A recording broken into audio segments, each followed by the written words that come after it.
तो साधना करने से पहले, क्योंकि साधना का पार्ट हम रिकॉर्ड नहीं करते हैं, वो हम करते ही हैं साधना। तो साधना का पार्ट रिकॉर्ड नहीं होगा, लेकिन हाँ, जो लोग भी आगे जा करके जुड़ना चाहते हैं वो path of self realisation group को ज्वाइन कर सकते हैं। और उसकी फीस होती है मंथली 600 रुपए। और उस मंथली फीस के साथ आपको बहुत सारी चीजें निशुल्क मिलती है। तो सबसे पहले मैं साधना शुरू करने से पहले मैं यहाँ से वीडियो भी ऑन कर देता हूँ। अब मैं आपको दिखाई भी दे रहा हूँ। तो पाथ ऑफ सेल्फ रियलाइजेशन जो ग्रुप है उसमें साधनाएं की जाती हैं। और आप सुबह शाम 2 टाइम यहाँ पे साधना होती है। ये जो रेगुलर साधना करते हैं उनको पता है। जिनको नहीं पता है, जब YouTube पे ये वीडियो डाला जाएगा तो उनको ये जानकारी मिल जाएगी। और अ, जानकारी के साथ संपर्क कैसे करेंगे, तो उसके लिए मैं पिछली बार भी बताया था, इस बार भी बता रहा हूँ कि नंबर आप चाहें तो नोट कर लें। YouTube पे जब इस वीडियो को आप लोग देखेंगे और आपकी जिज्ञासा होगी कि कैसे जुड़ा जाए, तो उसमें क्या है कि आपको ये नंबर नोट कर ले और इस पर आप, व्हाट्सएप नंबर है, कांटेक्ट कर सकते हैं। नंबर है 9610504968। ये व्हाट्सएप नंबर है, इस पे आप संपर्क कर सकते हैं।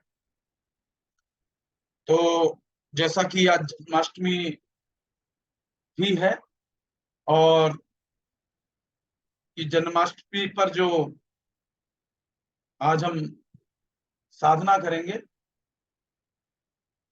वो तो विशेष होने ही वाली है, क्योंकि आज विशेष ऊर्जा रहेगी। क्योंकि क्या होता है कि ये ग्रह नक्षत्र या ये जो कुछ भी घटनाएं हैं, जो कुछ भी इवेंट्स हैं जो इस ब्रह्मांड में घटित हो रहे हैं, समय समय यानी काल के अनुसार शक्तियां हैं।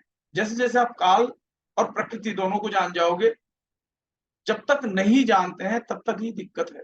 जब जान जाते हैं तब किसी प्रकार की कोई समस्या नहीं रहती।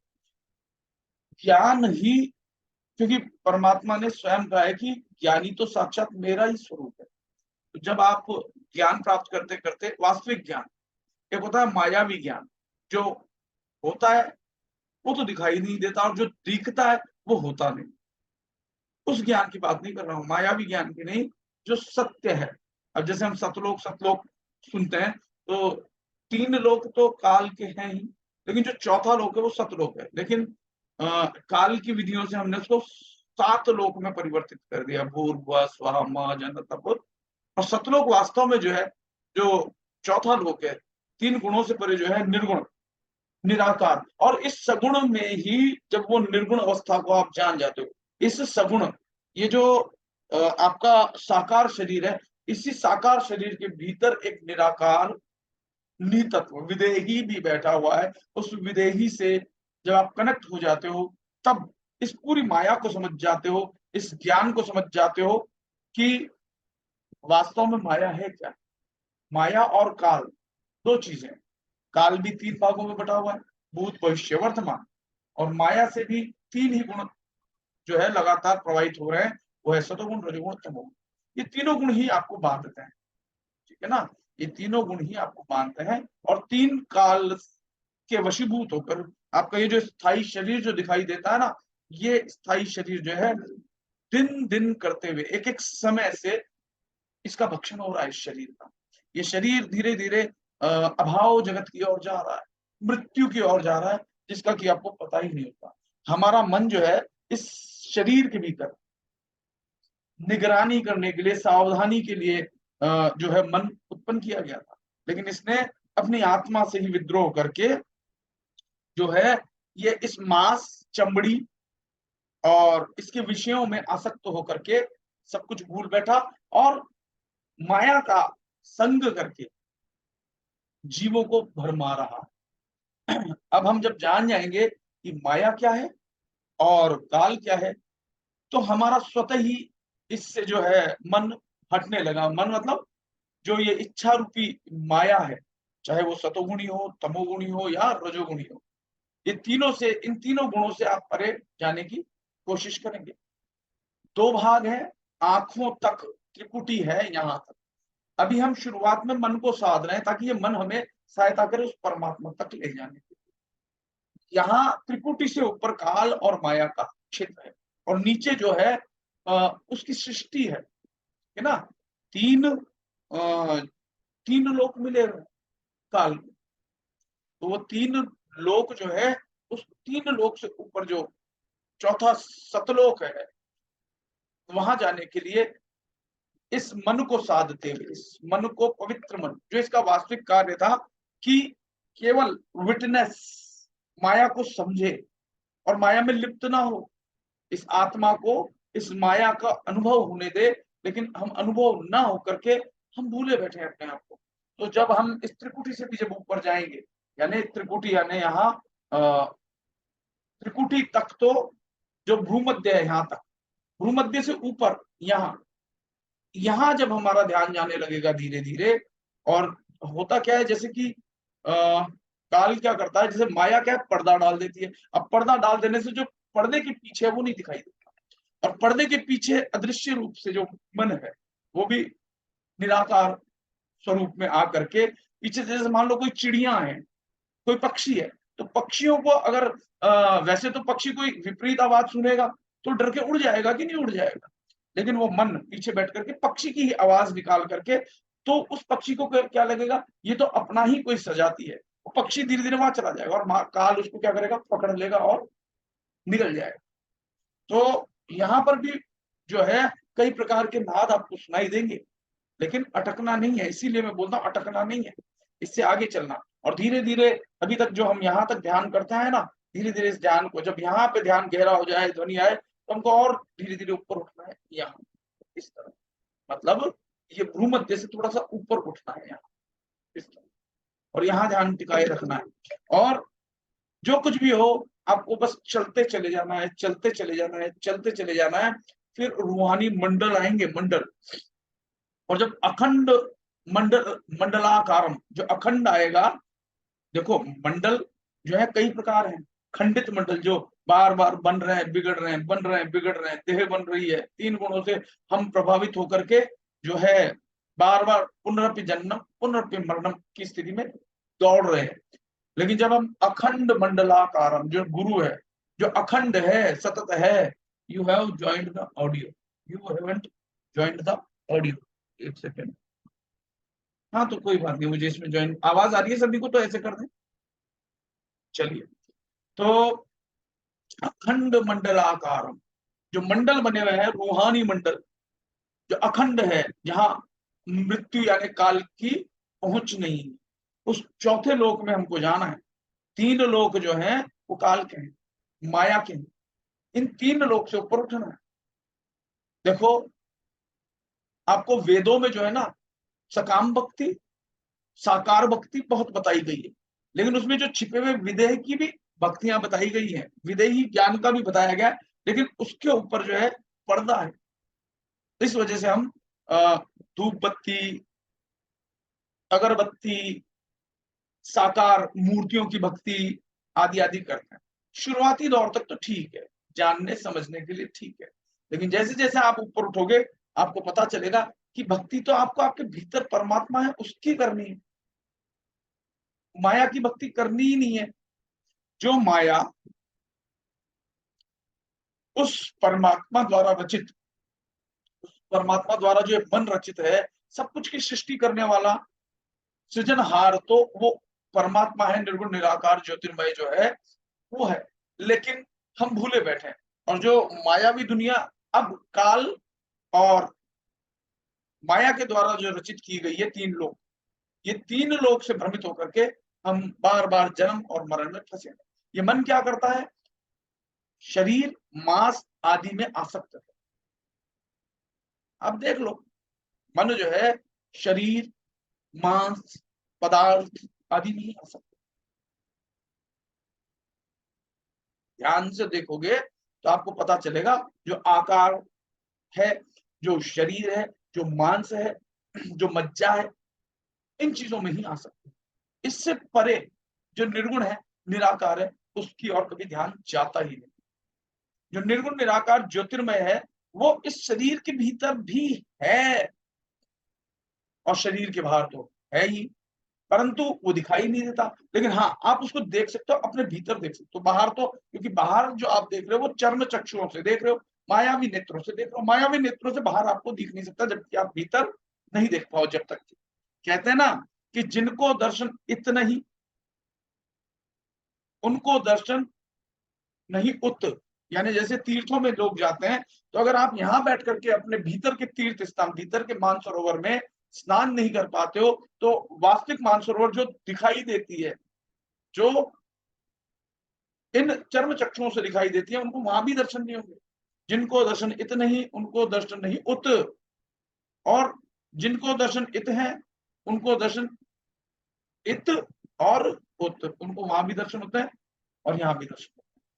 इसलिए अपने आप को जब तक आप अपने भीतर नहीं देख लोगे, बाहर कुछ समझ में नहीं आएगा। बाहर माया में सब कुछ भूले बैठे रहोगे। क्रोध आया तो क्रोध से जो आपकी याददाश्त है, स्मृति है, वो चली जाती है, कुछ समझ में नहीं आता। फिर क्रोध में कुछ भी कर लेते हो, बर्तन भी फेंक सकते हो, शीशा भी तोड़ सकते हो, कुछ भी कर सकते हो। क्रोध में कुछ समझ में ही नहीं आता। वो क्रोध जो है अंधकार स्वरूप जो है आपको ही बुला देता है। इसलिए सबसे पहले क्रोध जाएगा। क्रोध कैसे जाएगा? सबसे बड़ी चीज है जो माया है, वो इच्छा है, इच्छा शक्ति। उसी से क्रिया शक्ति और उसी से ज्ञान शक्ति। कौन सी? सांसारिक मायावी ज्ञान होता है। समझो आप, इच्छा शक्ति, क्रिया शक्ति, ज्ञान शक्ति, ये मायावी। और इन तीन लोक से ऊपर जब उस परम तत्व को आप जान जाओगे, जो कि आप उसका अंश हो। देखो, जब ये घटना हमेशा होती है, वो सागर ही बूंद को अपने में समाने के लिए उतरता है। ठीक है ना? हम पढ़ते हैं कि बूंद समुद्र में समा जाएगी बूंद। वो जब अभी हम साधना करेंगे तो पूरा का पूरा वो सागर रूपी परमात्मा हमें, इस बूंद को कुछ क्षण के लिए आप एहसास करते हो कि यहाँ परम शांति है। करते हो कि नहीं करते आप सब लोग? कुछ समय के लिए, चाहे 15 मिनट, आधा घंटा जो हम ध्यान और साधना करते हैं, अनुभव होता है या नहीं होता? गहरी शांति, असीम शांति। मैं आप लोगों से वार्तालाप कर रहा हूं, तो इसलिए कृपया करके रेस्पॉन्ड किया करो। होता है या नहीं होता? 15 मिनट, 20 मिनट का जो ध्यान होता है, इशारे से बताना है, क्योंकि मैंने आपको वो कर दिया। कुछ लोग हो सकता है कि अनम्यूट करने की कोशिश कर रहे हो, तो शायद ना हो, लेकिन आप इशारे में बता सकते हैं क्या होता है। वो 10-15 मिनट, आधा घंटा, वेरी गुड। तो वो जो आपको परमात्मा जो स्वयं उतर के आता है, और आपका जो मायावी मन, माया लीन हो जाती है उस परमात्मा की शक्ति से। वो अनंत की शक्ति जब आपके भीतर जागृत हो जाएगी, जो विदेही निर्गुण निराकार ज्योतिर्मय जो आपके भीतर ही है। ये शरीर होते हुए भी फिर क्यों नहीं रहता शरीर का भान? क्योंकि शरीर माया ही है, और जो माया नहीं है वो अजन्मा है। वो जन्म लेता ही नहीं, उसकी मृत्यु भी नहीं हो सकती। जब कोई चीज उदय होगी, उसका अस्त भी होना ही है। जब कोई उदय ही नहीं होती, हमेशा ही प्रकाशित है, उसका कैसे अस्त होगी? वो निर्गुण है, निराकार है, ज्योतिर्मय है। लेकिन वही निर्गुण निराकार ज्योतिर्मय आपको सगुण प्रतीति दे सकती है। कैसे? जैसे जैसे आपको भीतर से ज्ञान हो जाए, आप ये शरीर आकार के रूप में लेकर के बैठे हो। ये शरीर जब, ये जो जो दिखने वाला शरीर है, ये देह जो दिखाई दे रही है पंच तत्वों की, ये विदेह हो जाए, यानी दिव्य हो जाए। यानी आपने एक शब्द सुना होगा, फॉर्मलेस फॉर्म। फॉर्म तो है, लेकिन वो वास्तव में फॉर्मलेस है, आकार नहीं है उसका। वो फॉर्मलेस फॉर्म कैसे होगी? हाँ, वो ये क्या है? हाँ ठीक है। वो फॉर्मलेस फॉर्म कैसी होगी? वो फॉर्मलेस फॉर्म ऐसी होगी, मान लो जल है, चारों ओर जल ही जल है। ये समझने के लिए समझा रहा हूं। अब उस जल को आपने कप में डाल दिया, ग्लास में डाल दिया, या किसी और चीज में डाल दिया। अब वो एक आकार में दिखाई दे रहा, पर जल का, अगर वास्तव में अगर आप उस अनंत को देखो, यानी वो ग्लास तोड़ दिया, वो जल फिर निराकार स्वरूप। एक एग्जाम्पल के लिए बता रहा हूं मैं आपको कि वो जो जल है आकार में इसलिए दिखाई दे रहा है कि कहीं ना कहीं उसको बांधा हुआ है। कप में डाला, कप बन गया। ग्लास में डाला, ग्लास बन गया। घड़े में डाला तो घड़े का रूप ले लिया। ठीक इसी प्रकार से वो निर्गुण निराकार ज्योतिर्मय आपके भीतर निर्गुण निराकार रूप में होते हुए भी अब सगुण साकार रूप में प्रतीत हो रहा है। पर जो सगुण साकार में प्रतीत हो रहा है, वो शरीर थोड़ी ना परमात्मा है। वो तो आकार अहंकार स्वरूप है, उसको मिटना ही है। उसको, क्योंकि उसकी प्रकृति यही है, उसका स्वभाव यही है, उस प्रकृति का स्वभाव यह है कि उसको बदलना है। वो बदलती आई है, बदल रही है और बदलती ही रहेगी, ये उसका स्वभाव। और आपका स्वभाव है, आपका ना तो जन्म होता है, जन्म नहीं होता तो मृत्यु भी नहीं होती, यानी आप में कोई बदलाव है ही नहीं, वही सत्य है। जो आपके भीतर ये जो साकार है ना, इसका अस्तित्व उस निराकार के कारण ही है। इस शून्य से ही उत्पन्न हुआ है आपका इस साकार स्वरूप। इस निर्गुण से ही सारे गुण उत्पन्न हुए, तीनों गुण, 5 तत्व, 3 गुण और 25 प्रकृति। अब वैसे पढ़ोगे तो 20 भाव बताएं, लेकिन 5 गुण है। कैसे कि हर 5 तत्वों की 5-5 भाव हैं, 25 हो गए, 25 प्रकृति, 3 गुण और 5 तत्व। कुछ चीजें छिपाई गई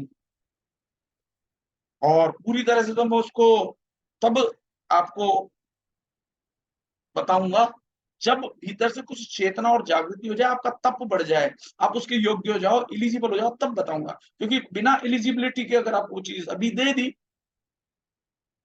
तो जैसे एक कुत्ते को अगर कांच, चारों ओर कांच के महल में डाल दिया जाए, तो ज्ञान नहीं होने के कारण वो भौंकता भौंकता भौंकता भौंकता भौंकता भौंकता मर जाएगा। क्योंकि उसे ये ज्ञान नहीं है कि जो दिखाई दे रहा है वो मेरा प्रतिबिंब है, मैं वास्तविक वो कोई और नहीं, मेरा ही प्रतिबिंब है। वो तब तक भौंकते भौंकते भौंकते भौंकते भौंकते भौंकते भौंकते भौंकते अपना ही नुकसान कर लेगा।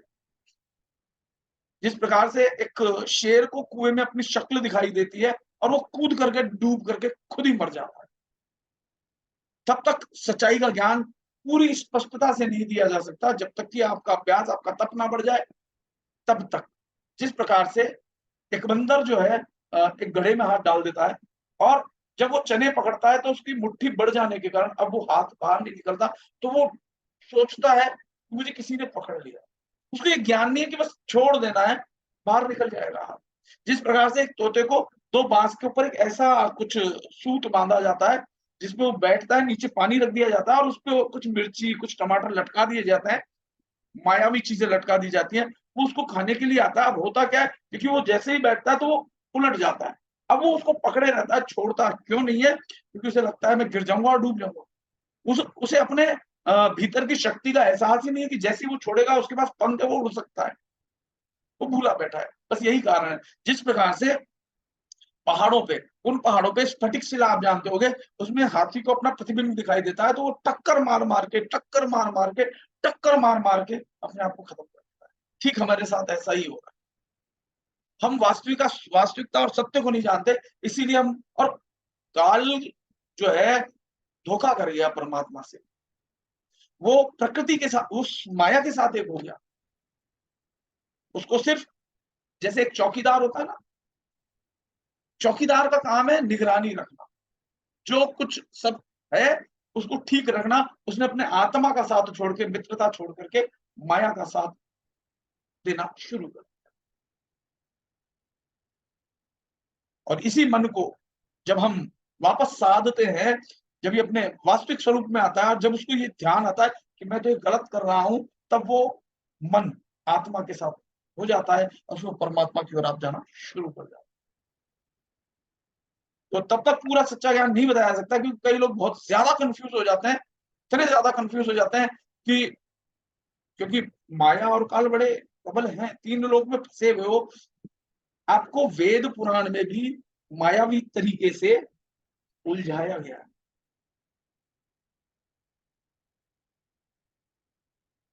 अब इससे बड़ी बात क्या कहूं, इसीलिए तो बाबा जी को कहना पड़ा था। समझोगे अगर बाबा जी की बातों को तो बहुत गहराई से, क्योंकि बाबा जी जो सच्चाई की बात कहते हैं, जो गुप्त तरीके से कहते हैं, उन्होंने यही कहा है कि किताबें पढ़ना छोड़ो, B a book and be a reader, खुद ही किताब बनो। बाहर की किताबें पढ़ोगे ना तो माया है।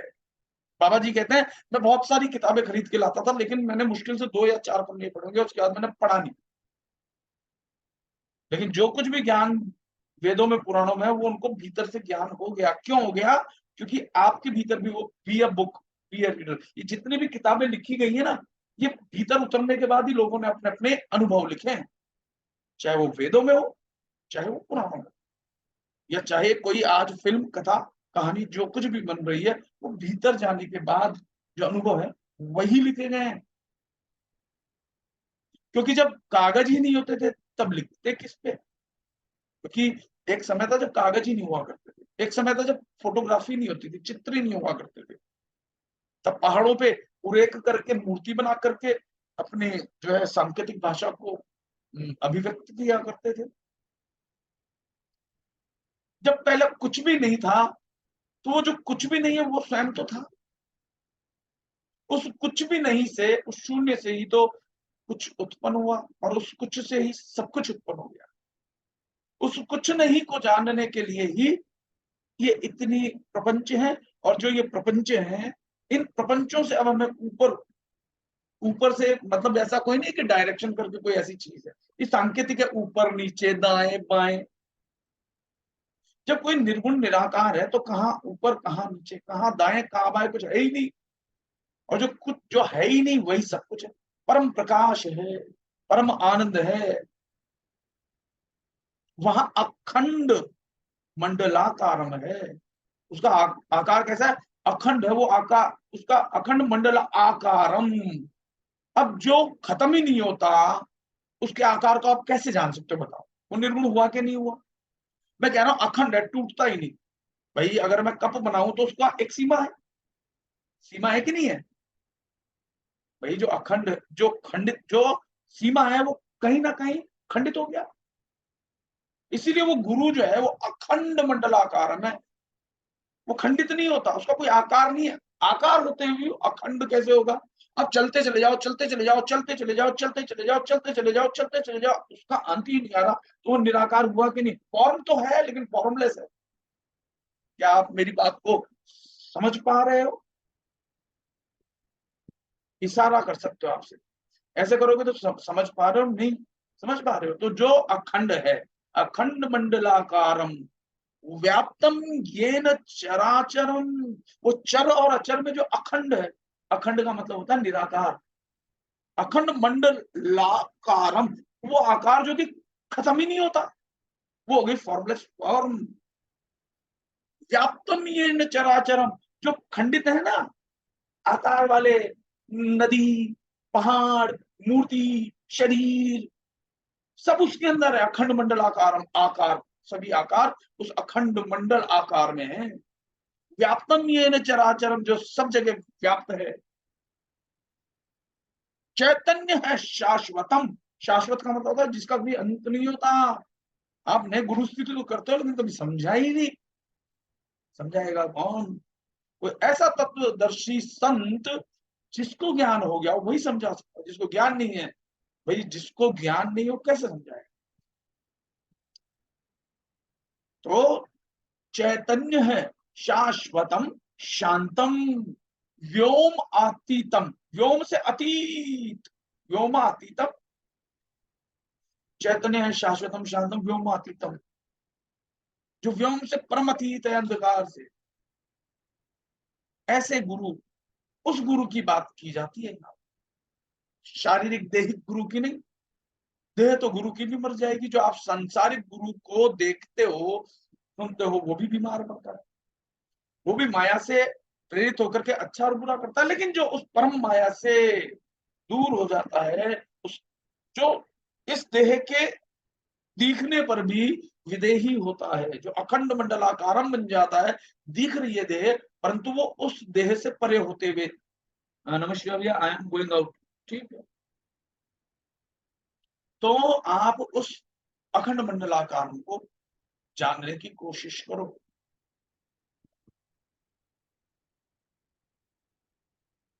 तो कहने का तात्पर्य है, वो चैतन्य, वो निर्गुण निराकार आपके भीतर, ये जहां भी आपको बाउंड्रीज बांधी जाए, जहां भी आकार आ जाए, वो काल और माया का हिस्सा है। और काल और माया से ठीक परे, काल और माया उसमें होते हुए भी वो उससे परम परे है।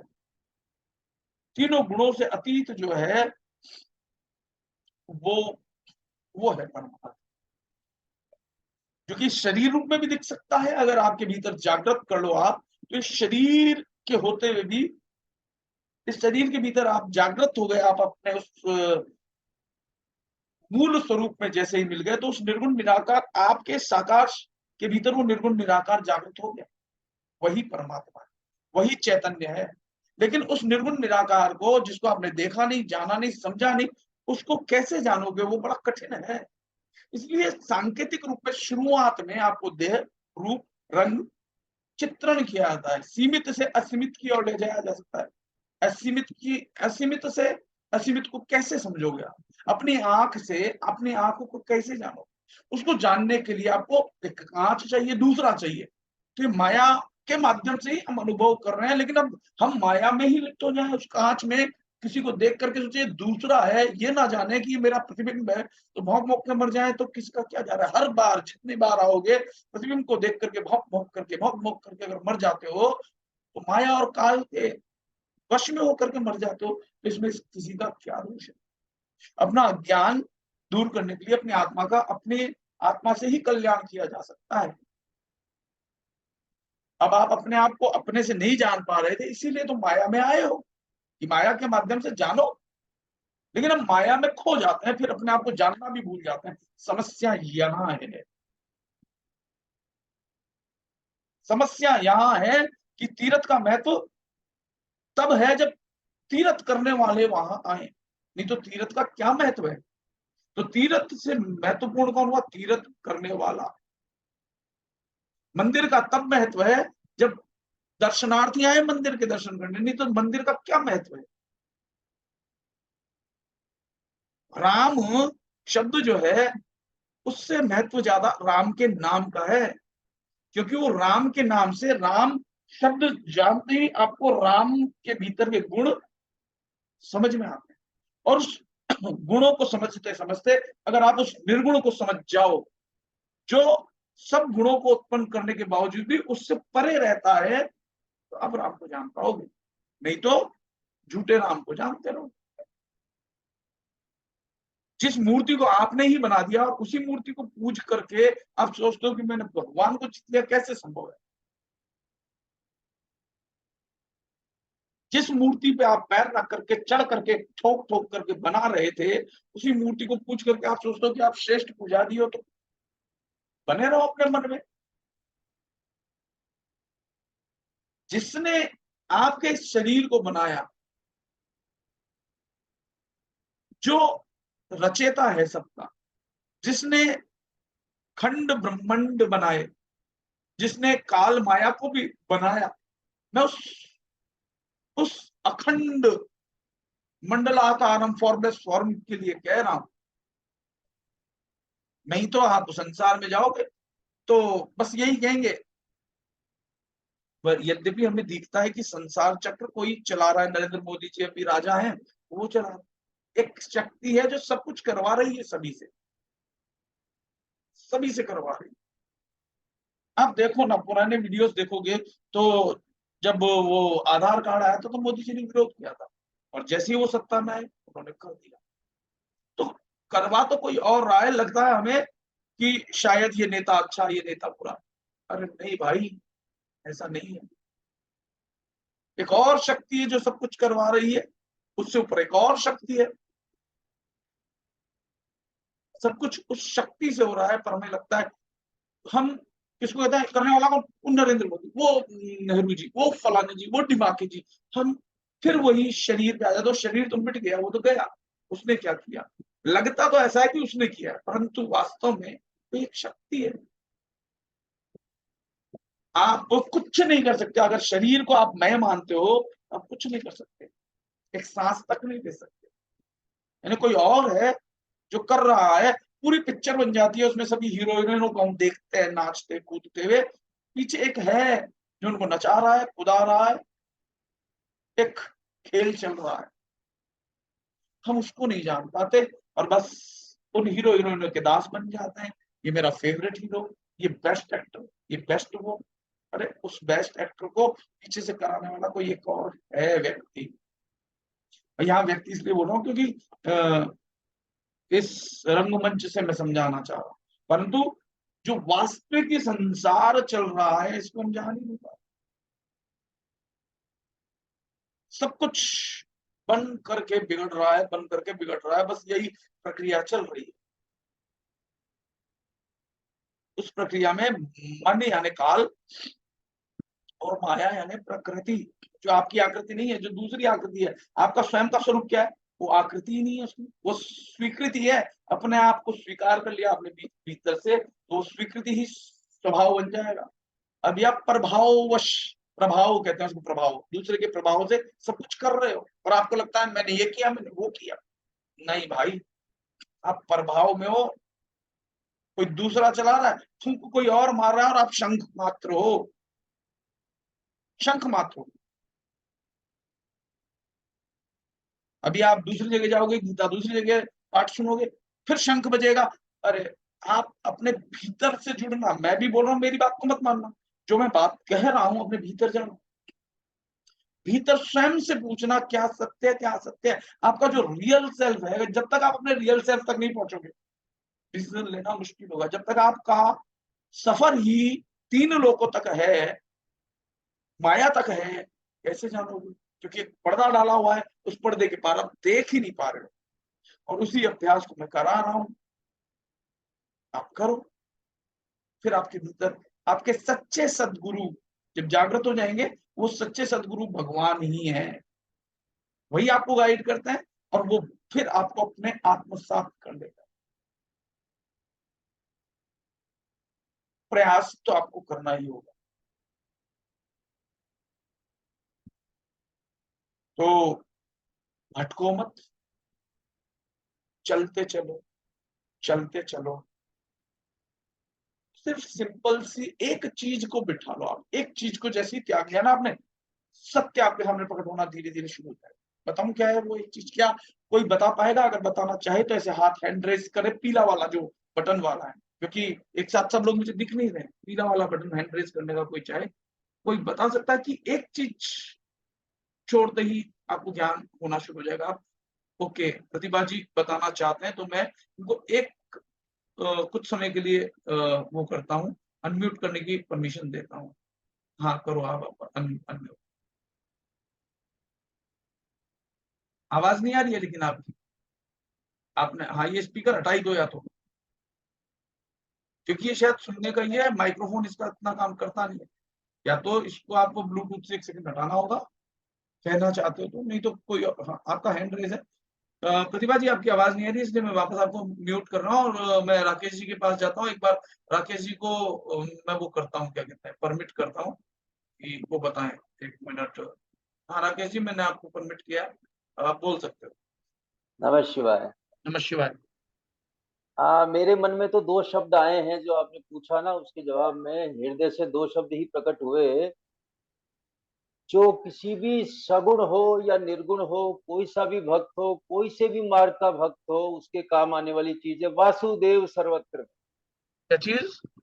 वासुदेव सर्वत्र। वो तो ठीक है, वो तो ठीक है, आप ठीक कह रहे हो। एक ही चीज है जिसको आप छोड़ दो तो तुरंत ही आप परमात्मा के नजदीक जाना शुरू कर देते हो। नहीं, मैं छोड़ने की बता, बजाय हाँ इसको पकड़ लें, हम छोड़ने की बजाय इसको पकड़ लें बस। किसको? वासुदेव सर्वत्र के भाव को। फिर किसी को वासुदेव छोड़ने ही की सर्वम, लेकिन आप वास्तविक वासुदेव को नहीं जानते तो कैसे पकड़ोगे? आप मूर्ति को वासुदेव समझने लग जाओगे तो गड़बड़ हो जाएगी। नहीं, एक्चुअल में भगवान को इतने ज्यादा ज्ञान की भी आवश्यकता नहीं होती है, वो तो भाव से ही प्रसन्न होते, उनको ज्ञानी भक्त से ज्यादा। जानोगे नहीं तो फिर पाओगे कैसे? जब हमने अगर आप जान सेब लिया, को नहीं जानते तो खाओगे जब कैसे? जब हमने जान लिया वासुदेव सर्वत्र हैं, तो फिर जानने के उसके ये तो बाद कोई शब्द है, ये तो वासुदेव सर्वम, ये तो शब्द है, वाक्य है, भैखरी वाणी है। वास्तविक वासुदेव, वा, जो मैं जो वास, राम बोल रहा हूँ, मेरे बेटे का नाम मैंने राम रख दिया तो क्या वो राम हो गया? वो तो बोलने वाला वास्तविकता को शब्द है। जानने के बाद कह रहा हूँ मैं आप। हाँ जब हमने वास्तविकता को जान लिया ना, उसके बाद फिर किसी हाँ, ज्ञान फिर की आ गए आवश्यकता आप। वो जो मैं वो कह रहा हूँ कि जानना जरूरी है पहले उसको, तभी तो आप मानोगे। जब तक आप जानोगे नहीं, दृढ़ता से मान नहीं सकते। यही तो मैं लेकिन कहना चाह रहा हूँ। लेकिन अध्यात्म में पहले मानना पड़ेगा, उसके बाद ही जान पाएंगे। मैं यही तो बता रहा हूँ कि मानना पड़ेगा। कैसे मानोगे? जब आप तकलीफ आएगी तब आप मानोगे तकलीफ हट सकती है, यानी कोई सुख है। यानी एक चीज को जानोगे तो दूसरी की तरफ अपने आप ही आपका ध्यान चला जाएगा। हमको माया में आने का कारण यही तो है कि हम अपने आप से अपने आप को नहीं जान रहे थे, तो ड्युअलिटी पैदा करनी पड़ी। माया को जानने, सत्य को जानने के लिए पहले माया को अनुभव करना पड़ा, इसलिए माया में आए। अब हम अपने आप को ही भूल गए, प्रॉब्लम ये है। चलो, और कोई कुछ बताना चाहता है? फिर मैं इसका एक एक ही, भगवान ने भी कहा है, ऐसा नहीं है कि मैं कहूंगा, भगवान ने ही कहा है, उसी को मैं रिपीट करूंगा बस। कोई और कुछ, कोई और बताना चाहता है कि एक क्या चीज छोड़ दी जाए तो धीरे धीरे आप परमात्मा के नजदीक जाना शुरू कर दो? एक ही चीज है। पहले अदिति जी को, क्योंकि रचना जी के सवाल कल जो जवाब दिया था उससे मुझे लगता है कि शायद ये बता देंगे। अदिति जी को मैं पहले, अदिति जी है या नहीं है, शायद मुझे, हाँ दिख रहे हैं, तो मैं एक बार उनको करता हूँ पहले, क्योंकि मुझे लगता है, शायद लगता है कि हो सकता है कि शायद रचना जी बता दें, क्योंकि जिस हिसाब से कल इन्होंने बताया था जवाब, तो मुझे लगता है, हो सकता है मैं सही भी हूँ गलत हूँ ये मुझे नहीं पता, एक संभावना मुझे लगती है कि वो बता देंगे। इसलिए पहले मैं अदिति जी को एक बार अनम्यूट करने के लिए, हाँ अदिति जी, अब आप अपने आप को अनम्यूट करके बता सकते हो। नमस्कार सर। हाँ सर नमस्कार, थोड़ा किसी में तेज बोलो या माइक को पास लेकर के बोलो ताकि आवाज समझ में आए। सर किसी में आसक्ति रखना छोड़ दीजिए तो भगवान की भक्ति में लीन हो सकते हैं। लगभग लगभग नजदीक हो आप, लगभग लगभग नजदीक हो। एग्जैक्ट शब्द, चलो अब नेक्स्ट किसी से किसी पूछता हूँ। नजदीक वहां, इसके आगे एक बार चलो गीता जी को और चांस देता हूँ। म्यूट कर लेना आप जिन जो अनम्यूट है अपने आप से। गीता जी को मैं वो करता हूँ। गीता जी का एक मिनट।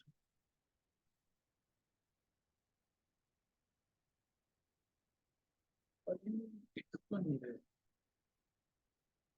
हाँ ठीक है। हाँ गीता जी, आप अनम्यूट करके बोल सकते हो, अनम्यूट करके बोल सकते हो। हाँ भैया, हम तब आप पूछ रहे हैं क्या चीज छोड़कर हम उसके करीब हो हाँ सकते हैं। हाँ हाँ। तो हम बाहर की ये सारी जो अपनी बाहर दृष्टि सब छोड़ के जब हम अंतर्मुखी हो जाएंगे और आप उससे उसकी नजदीक हो, नजदीक हो एक शब्द में, और कोई बताएगा? आप नजदीक हो, जैसे अदिति जी ने कहा नजदीक हो आप, ठीक है। और कोई बताएगा? देवकी जी आप बताइए। भैया मैं को छोड़ना है, अहम को छोड़ना है। अ, वास्तविक अहम क्या है वो तो पता नहीं है ना, प्रॉब्लम ये है। चलिए आगे चलते हैं। रत्नेश जी, आपको मैं अनम्यूट करने के लिए करता हूँ। भैया कर्म फल को बहुत नजदीक हो आप, लेकिन बहुत नजदीक हो, ठीक है। और कोई अब मैं चलो रचना जी को अनम्यूट करने के लिए करता हूँ, क्योंकि हो सकता है वो ठीक बता दे। मैंने अनम्यूट करने के लिए आपको कर दिया है, वो आप अनम्यूट करके बोलो।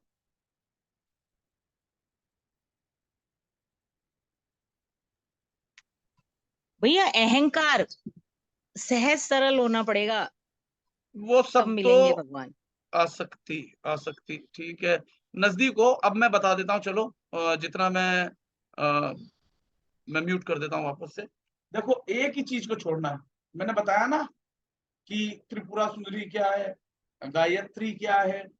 आपको छोड़ना पड़ेगा इच्छा, यानी कामना, बस। जैसे ही आपने कामना छोड़ दी ना, इच्छा,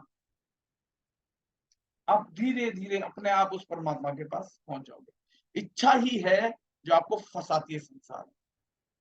सिर्फ एक काम, और कामना शब्द जो है ना, उसको अगर आप ढंग से समझोगे तो काम ना, जब हम काम को पूरा पढ़ते हैं कामना, तो काम को नहीं लाना है, काम ना।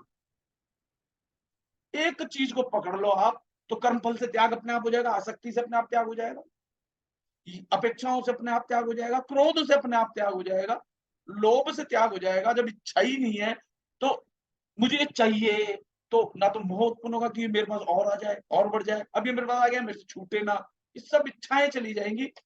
वही जो है वास्तविक ज्ञान है। काम ना का त्याग होते ही आपको वो मिल जाता है जो कि माया से अत्यंत परे। काल से भी आप छूट जाते हो। तो कर्म फल का त्याग भगवान ने इसलिए कहा है कि कर्म फल का त्याग। वो फल के प्रति हम आसक्त इसलिए होते हैं क्योंकि कामना होती है, इच्छा होती है। अगर इच्छा ही त्याग दी, अभ्यास किया, तो वो जो माया है, स्वयं माया कौन है? माया कौन है? गायत्री, ललिता, त्रिपुर सुंदरी। त्रिपुर पे जो अधिष्ठान करके बैठी हुई है, सबको मोह जाल में फांसे हुए बैठी है। 3 नाड़ियां, ईड़ा पिंगला सुषुम्ना, ब्रह्मा विष्णु महेश, माँ काली, माँ लक्ष्मी, माँ सरस्वती। 3 पाशों से ऐसे जो नचा रहा है ना, 3 रस्सियों से, कभी इधर कभी इधर कभी इधर कभी इधर, वो है अधिष्ठात्री देवी माया, महामाया। वो है माँ गायत्री, माँ ललिता, त्रिपुर सुंदरी। अब ये साधना जब मैं आपको कराऊंगा, जो अभी कुछ नहीं जानते, तो उनको तो ललिता त्रिपुर सुंदरी की साधना कराऊंगा ना, ताकि वो पहले उसको समझे, कुछ उनको प्राप्तियां होने लगेंगी, और फिर वो धीरे धीरे धीरे धीरे मैं उनको सेल्फ रियलाइजेशन तक ले जाऊंगा। तब मैं यही कहूंगा, इसको भी छोड़ दो। जैसे ही कामना छूटी, काल का जाप भी छूट जाता है, क्योंकि काल माया के साथ हो गया एक, और माया काल के साथ एक हो गई। और काल और माया एक हो जाने के कारण जो आत्मा इस शरीर को धारण करके बैठी थी, फंस गई है, बंध गई है, बंध गई है। झूठा ज्ञान चारों ओर से प्रसारित हो रहा है। सिंपल है, अपने आप को जानना। इच्छा छोड़ दी, इच्छाओं के कारण ही तो देखो, वेदों में भी तो यही बताया गया है। भगवान ने खुद लिखा है कि जो वेदों में, साम वेदों में और इनमें पड़े हुए फलों के प्रति आसक्त होता है, वो अन्य अन्य देवी देवताओं को पूछते हैं। भूतों को पूजने वाले फिर भूतों को पूछते हैं, प्रकृति को, इसको पूजने वाले इसको पूछते हैं, उसको पूजने वाले इसको पूछते हैं। जो जिसको पूछता है वो उसी को प्राप्त होता है। इसलिए वेदों में भी जो भरमाया गया है, जो पुस्तकों और शास्त्रों में भरमाया गया है, इसीलिए बाबा जी को कहना पड़ा, समझना पड़ेगा आपको। डॉक्टर अवधूत शिवानंद बाबा, उनको कहना पड़ा, लेकिन किसी ने वो शब्द पकड़े नहीं। क्या कहना पड़ा? Be a book and be a reader. आप खुद ही किताब बनो, खुद को पढ़ो। ये बाहर की किताबें, बाबा जी ने कहा कि मैंने हमेशा किताबें बहुत खरीदी, मैं पढ़ ही नहीं पाया, मैं पढ़िया लिखिया नहीं हूं। कई बार बाबा जी ने ऐसे लिखा है। तो बाहर की चीजों को पढ़ने से कुछ नहीं मिलने वाला, माया है। किसी शरीरधारी व्यक्ति ने लिखी है। आप खुद पढ़ो ना, भीतर जाओ। जब हम साधना करेंगे तो भीतर जाएंगे। खैर, ये लंबा विषय हो जाएगा। शॉर्ट में एक ही चीज बताना चाहता हूँ, ये अब हम जो अध्याय करेंगे उसमें भी लोग भ्रमित होंगे, लेकिन अगर या तो आप भ्रम को अच्छे से जान लो, भ्रम को अच्छे से जान लोगे तो सत्य का ज्ञान ऑटोमेटिकली हो जाएगा, या सत्य को जान लो तो भ्रम चला जाएगा। इन ड्युअलिटी में से एक को आप पकड़ लोगे, एक को जान लोगे, तो दूसरा स्वतः ही जानकारी में आ जाएगा। आप दिन को जान लोगे तो रात का ज्ञान अपने आप हो जाएगा। आप सुख को जान लोगे तो दुख को भी जान लोगे। अगर दुख को जान लिया तो आपको पता चल जाएगा दुख खराब है, सुख होना चाहिए। तो ड्युअलिटी से नॉन ड्युअलिटी को जान लोगे आप, ठीक है। ये माया त्रिकुटी के नीचे नीचे उसका जाल चलता है, यहाँ तक जो है। यहाँ देखो, यहाँ स्वयं काल बैठा है, मनु। और अब आप कहोगे ईश्वर सर्वभूतानां हृदय तिष्ठति, तो यहाँ तक काल है। इससे ऊपर जब धीरे धीरे और ऊपर आएंगे, यहाँ इस तरह ऊपर, आंखों के ऊपर जब यहाँ ध्यान लेकर के आएंगे, तब आपकी यात्रा 3 लोक से परे की शुरू हो जाएगी। अब गीता में यहाँ तक का ध्यान दिया हुआ, तो यहाँ तक आप ध्यान करोगे तो मन शुद्ध होने लगेगा। शुद्ध कैसे होगा? जो बाहर भटकने वाला मन था ना, वो भीतर धीरे धीरे धीरे धीरे धीरे धीरे शुद्ध होने लगेगा। यानी अनेक विचार, अनेक इच्छाएं, अनेक चीजें जो है, आप क्यों सांसों पर ध्यान करते करते एकदम ठंडे पड़ जाते हो, मन थक जाता है।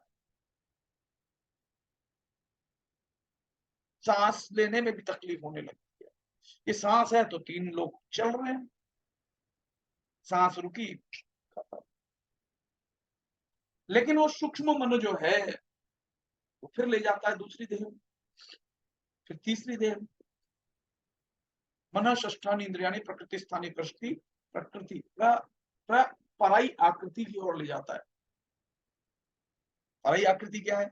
जल अग्नि पृथ्वी वायु आकाश मन बुद्धि अहंकार, ये आप नहीं हो।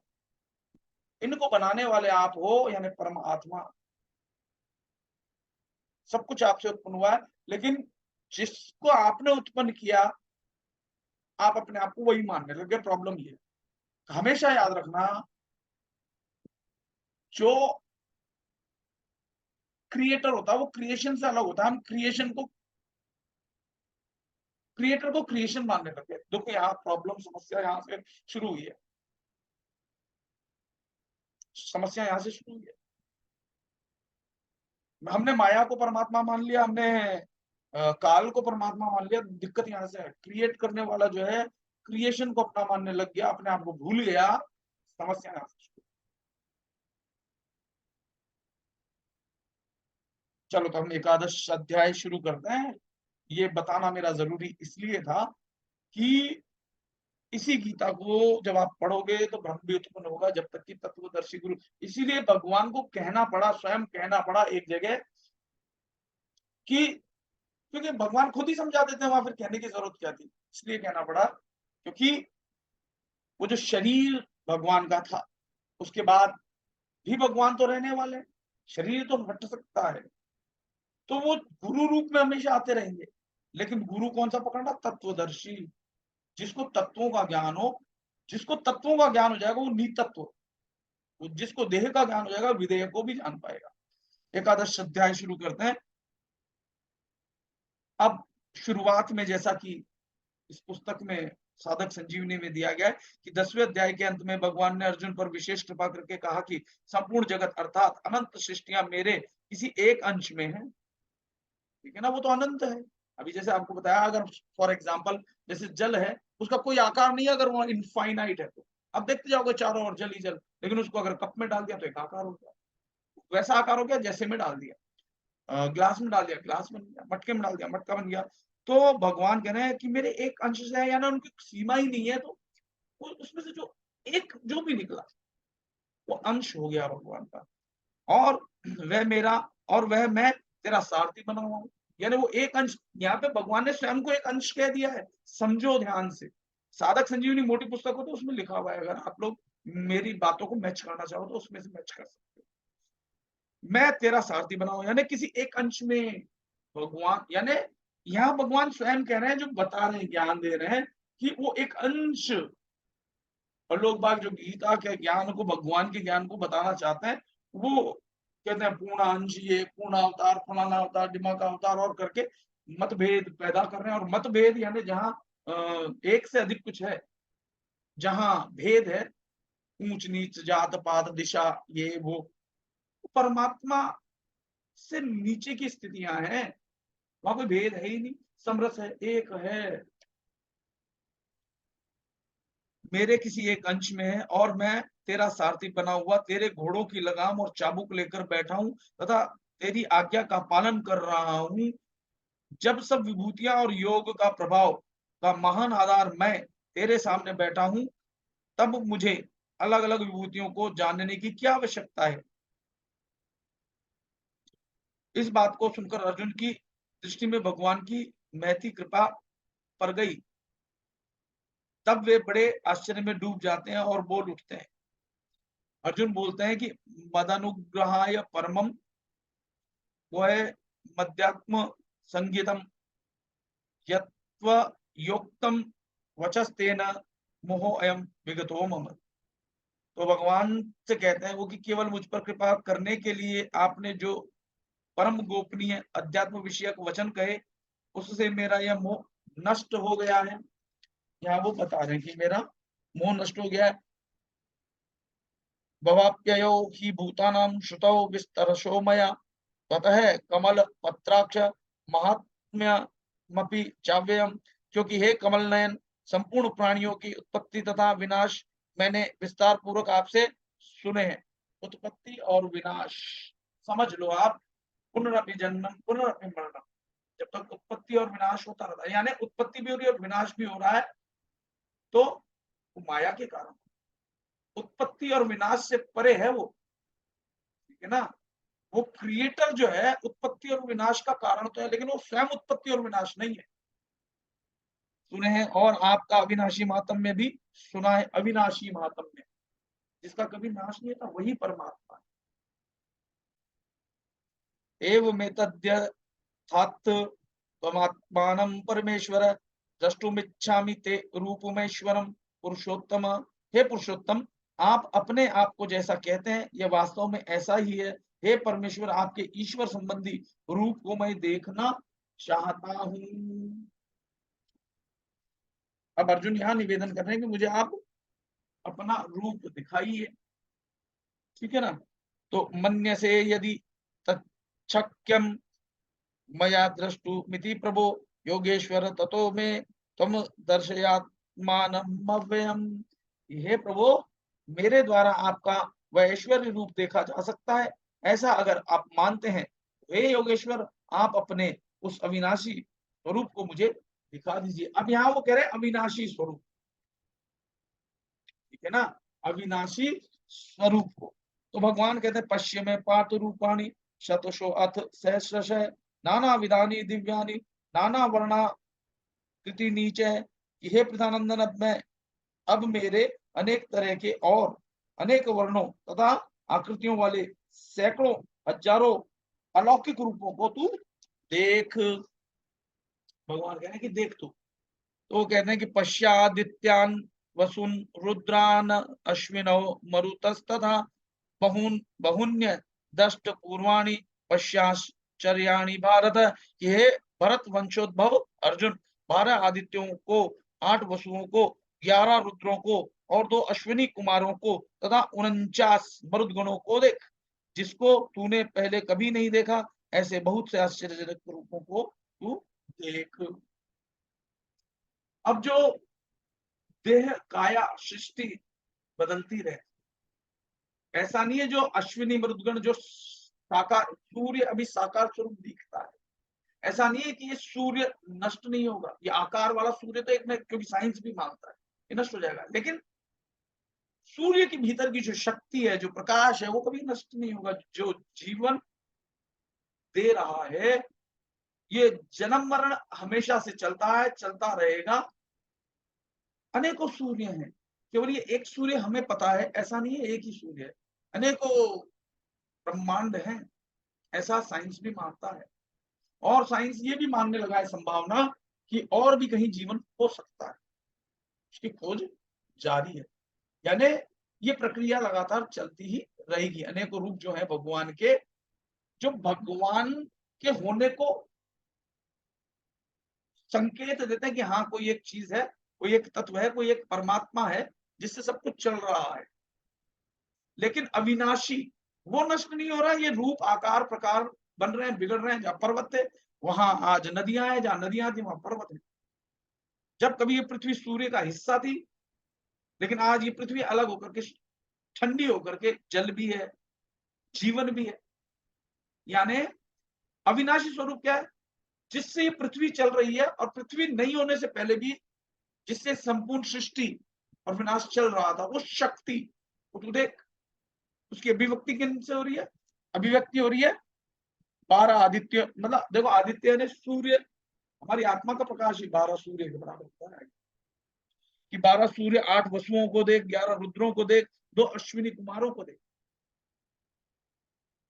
49 मरुदगणों को देख। इस प्रकार से तू मेरे आश्चर्यमय स्वरूपों को देख। फिर कहते हैं यह कस्थम जगत कृत्सन्नम पश्चाद्य स चराचरम मम देहे गुड़ाकेश यच्चान्य द्रष्टुमिच्छसि।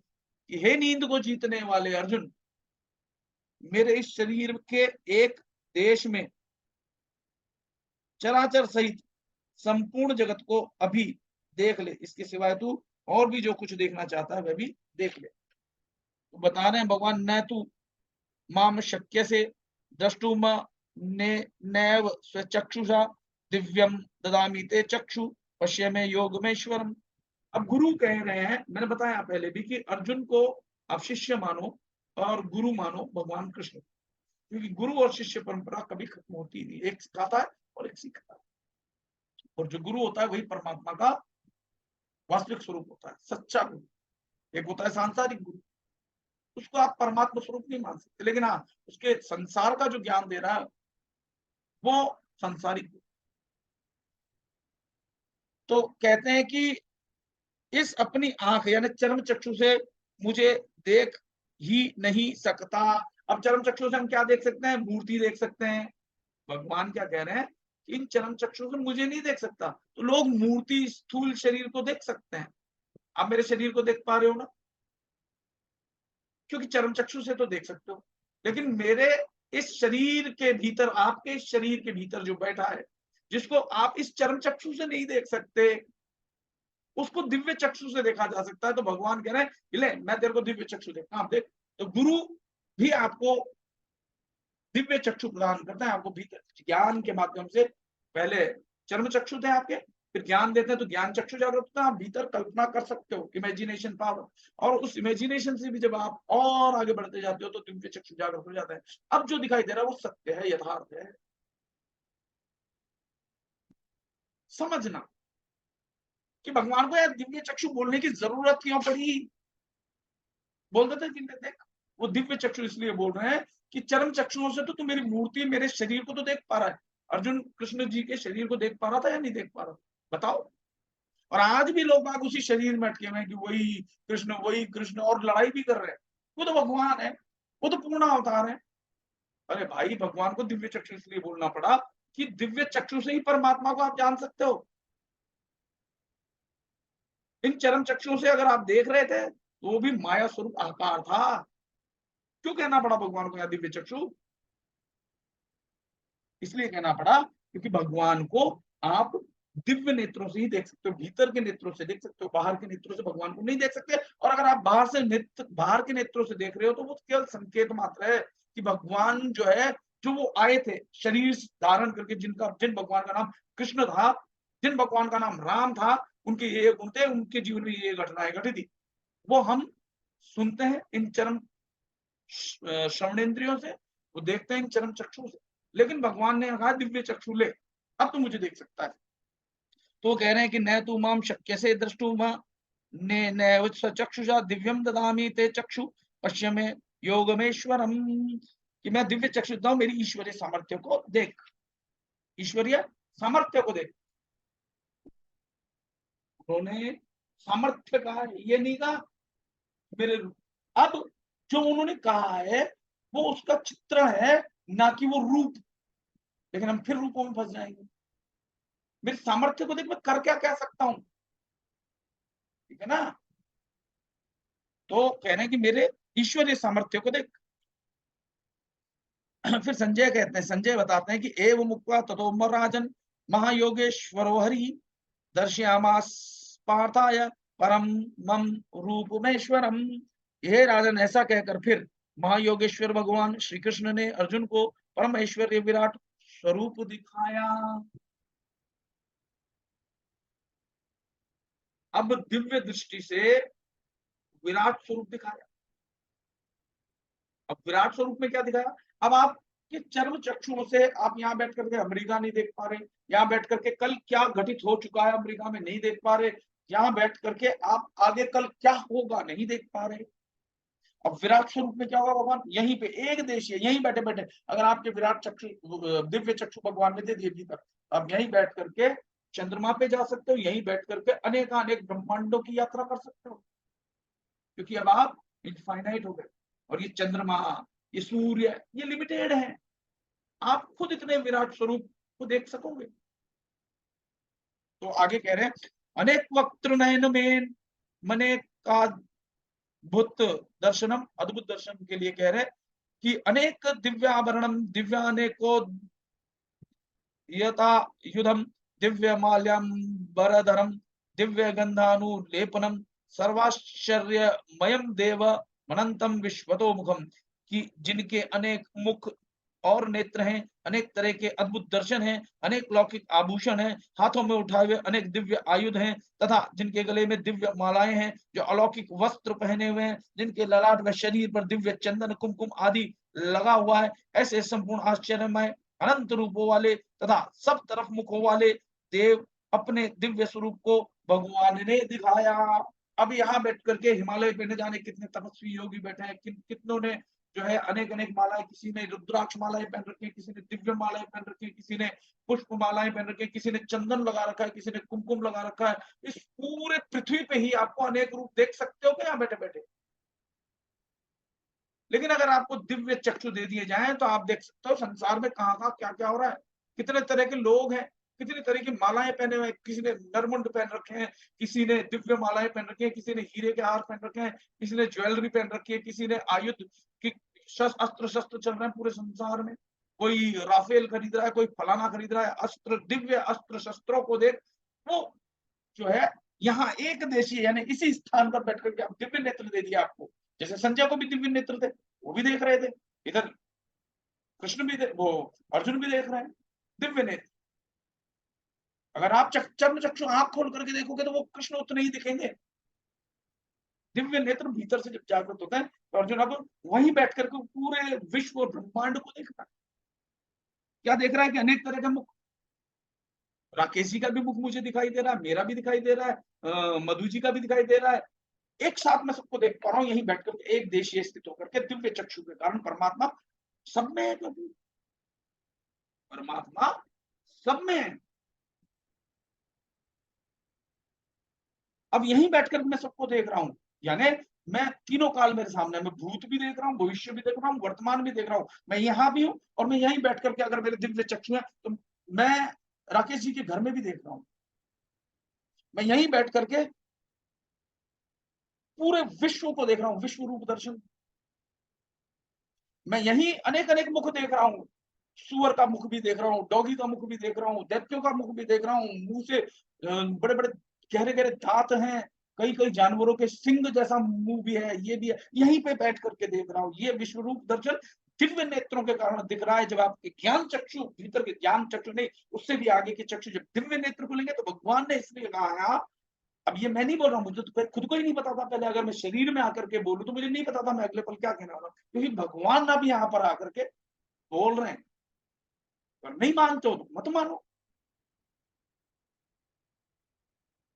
कि दिव्य नेत्र से यहीं पर तू देख, मेरे अनेकों रूप को देख, अनेक मुख है मेरे, अनेक नेत्र हैं, दो मेरे नेत्र हैं, दो यहीं से बैठ करके मैं दिव्य चक्षु से राकेश जी के भी नेत्र देख रहा हूँ। हजारों नेत्र हैं, हजारों हाथ हैं, हजारों पैर हैं, हजारों मुख हैं, हजारों रूप हैं, हजारों रंग हैं, हजारों आयुध हैं, हजारों शस्त्र हैं, हजारों, किसी के पास चाकू है, किसी के पास तलवार है, किसी के पास क्या, यहीं बैठ के मैं पूरी सृष्टि को देख रहा हूं, इसी क्षण देख रहा हूं, दिव्य नेत्रों से देख रहा हूं। मैं देख रहा हूं एक चक्र, ऐसा विमान देख रहा हूं जो घूमता हुआ जाता है मिसाइल की तरह, घूम रहे हैं। आज बहुत सारी मिसाइल जा रही हैं, अभी चंद्रयान गया, उसका शेप अलग था, अभी सूर्ययान गया है और कई कई यान आएंगे, उस समय भी देख रहे थे लोग, मतलब अर्जुन और आज भी। लेकिन उस चीज को नहीं समझ करके बस पकड़ लिया कि एक कोई ऐसा आकार था, उसने उसी वक्त दिखा दिया। दिव्य चक्षु से दिखेंगे, क्योंकि भगवान ने कहा ले मैं तुझे दिव्य चक्षु देता हूं। अब दिव्य चक्षु है नहीं, चर्म चक्षु से बातें करते हो, अब दिव्यताओं की कैसे देखोगे? फिर तो वाद विवाद उत्पन्न होना ही है, फिर तो शंकाएं होनी ही है। अर्जुन बनोगे तो देख पाओगे, क्योंकि आज से पहले ना तो किसी ने देखा है, ना ही कोई भविष्य में देख पाएगा।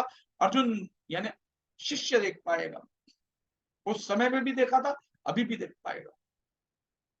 मैं आपको दिव्य नेत्र देता हूं, कोशिश करोगे तो देख पाओगे।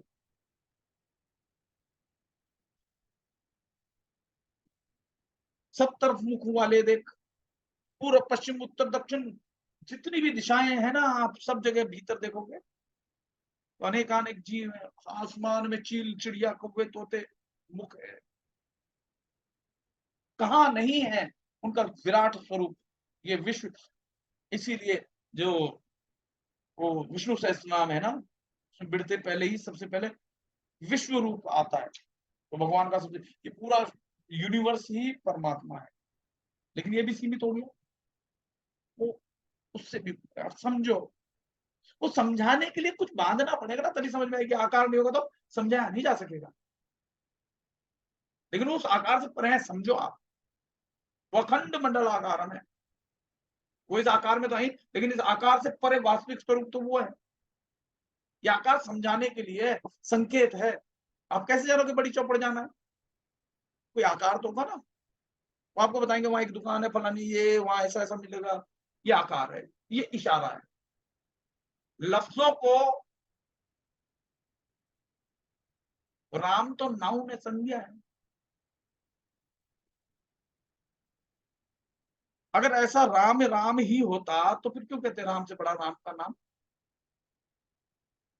देखो बहुत मेहनत करनी है, अभी बहुत भीतर जाना है, बहुत बाहर आ चुके हो, बहुत भीतर जाना।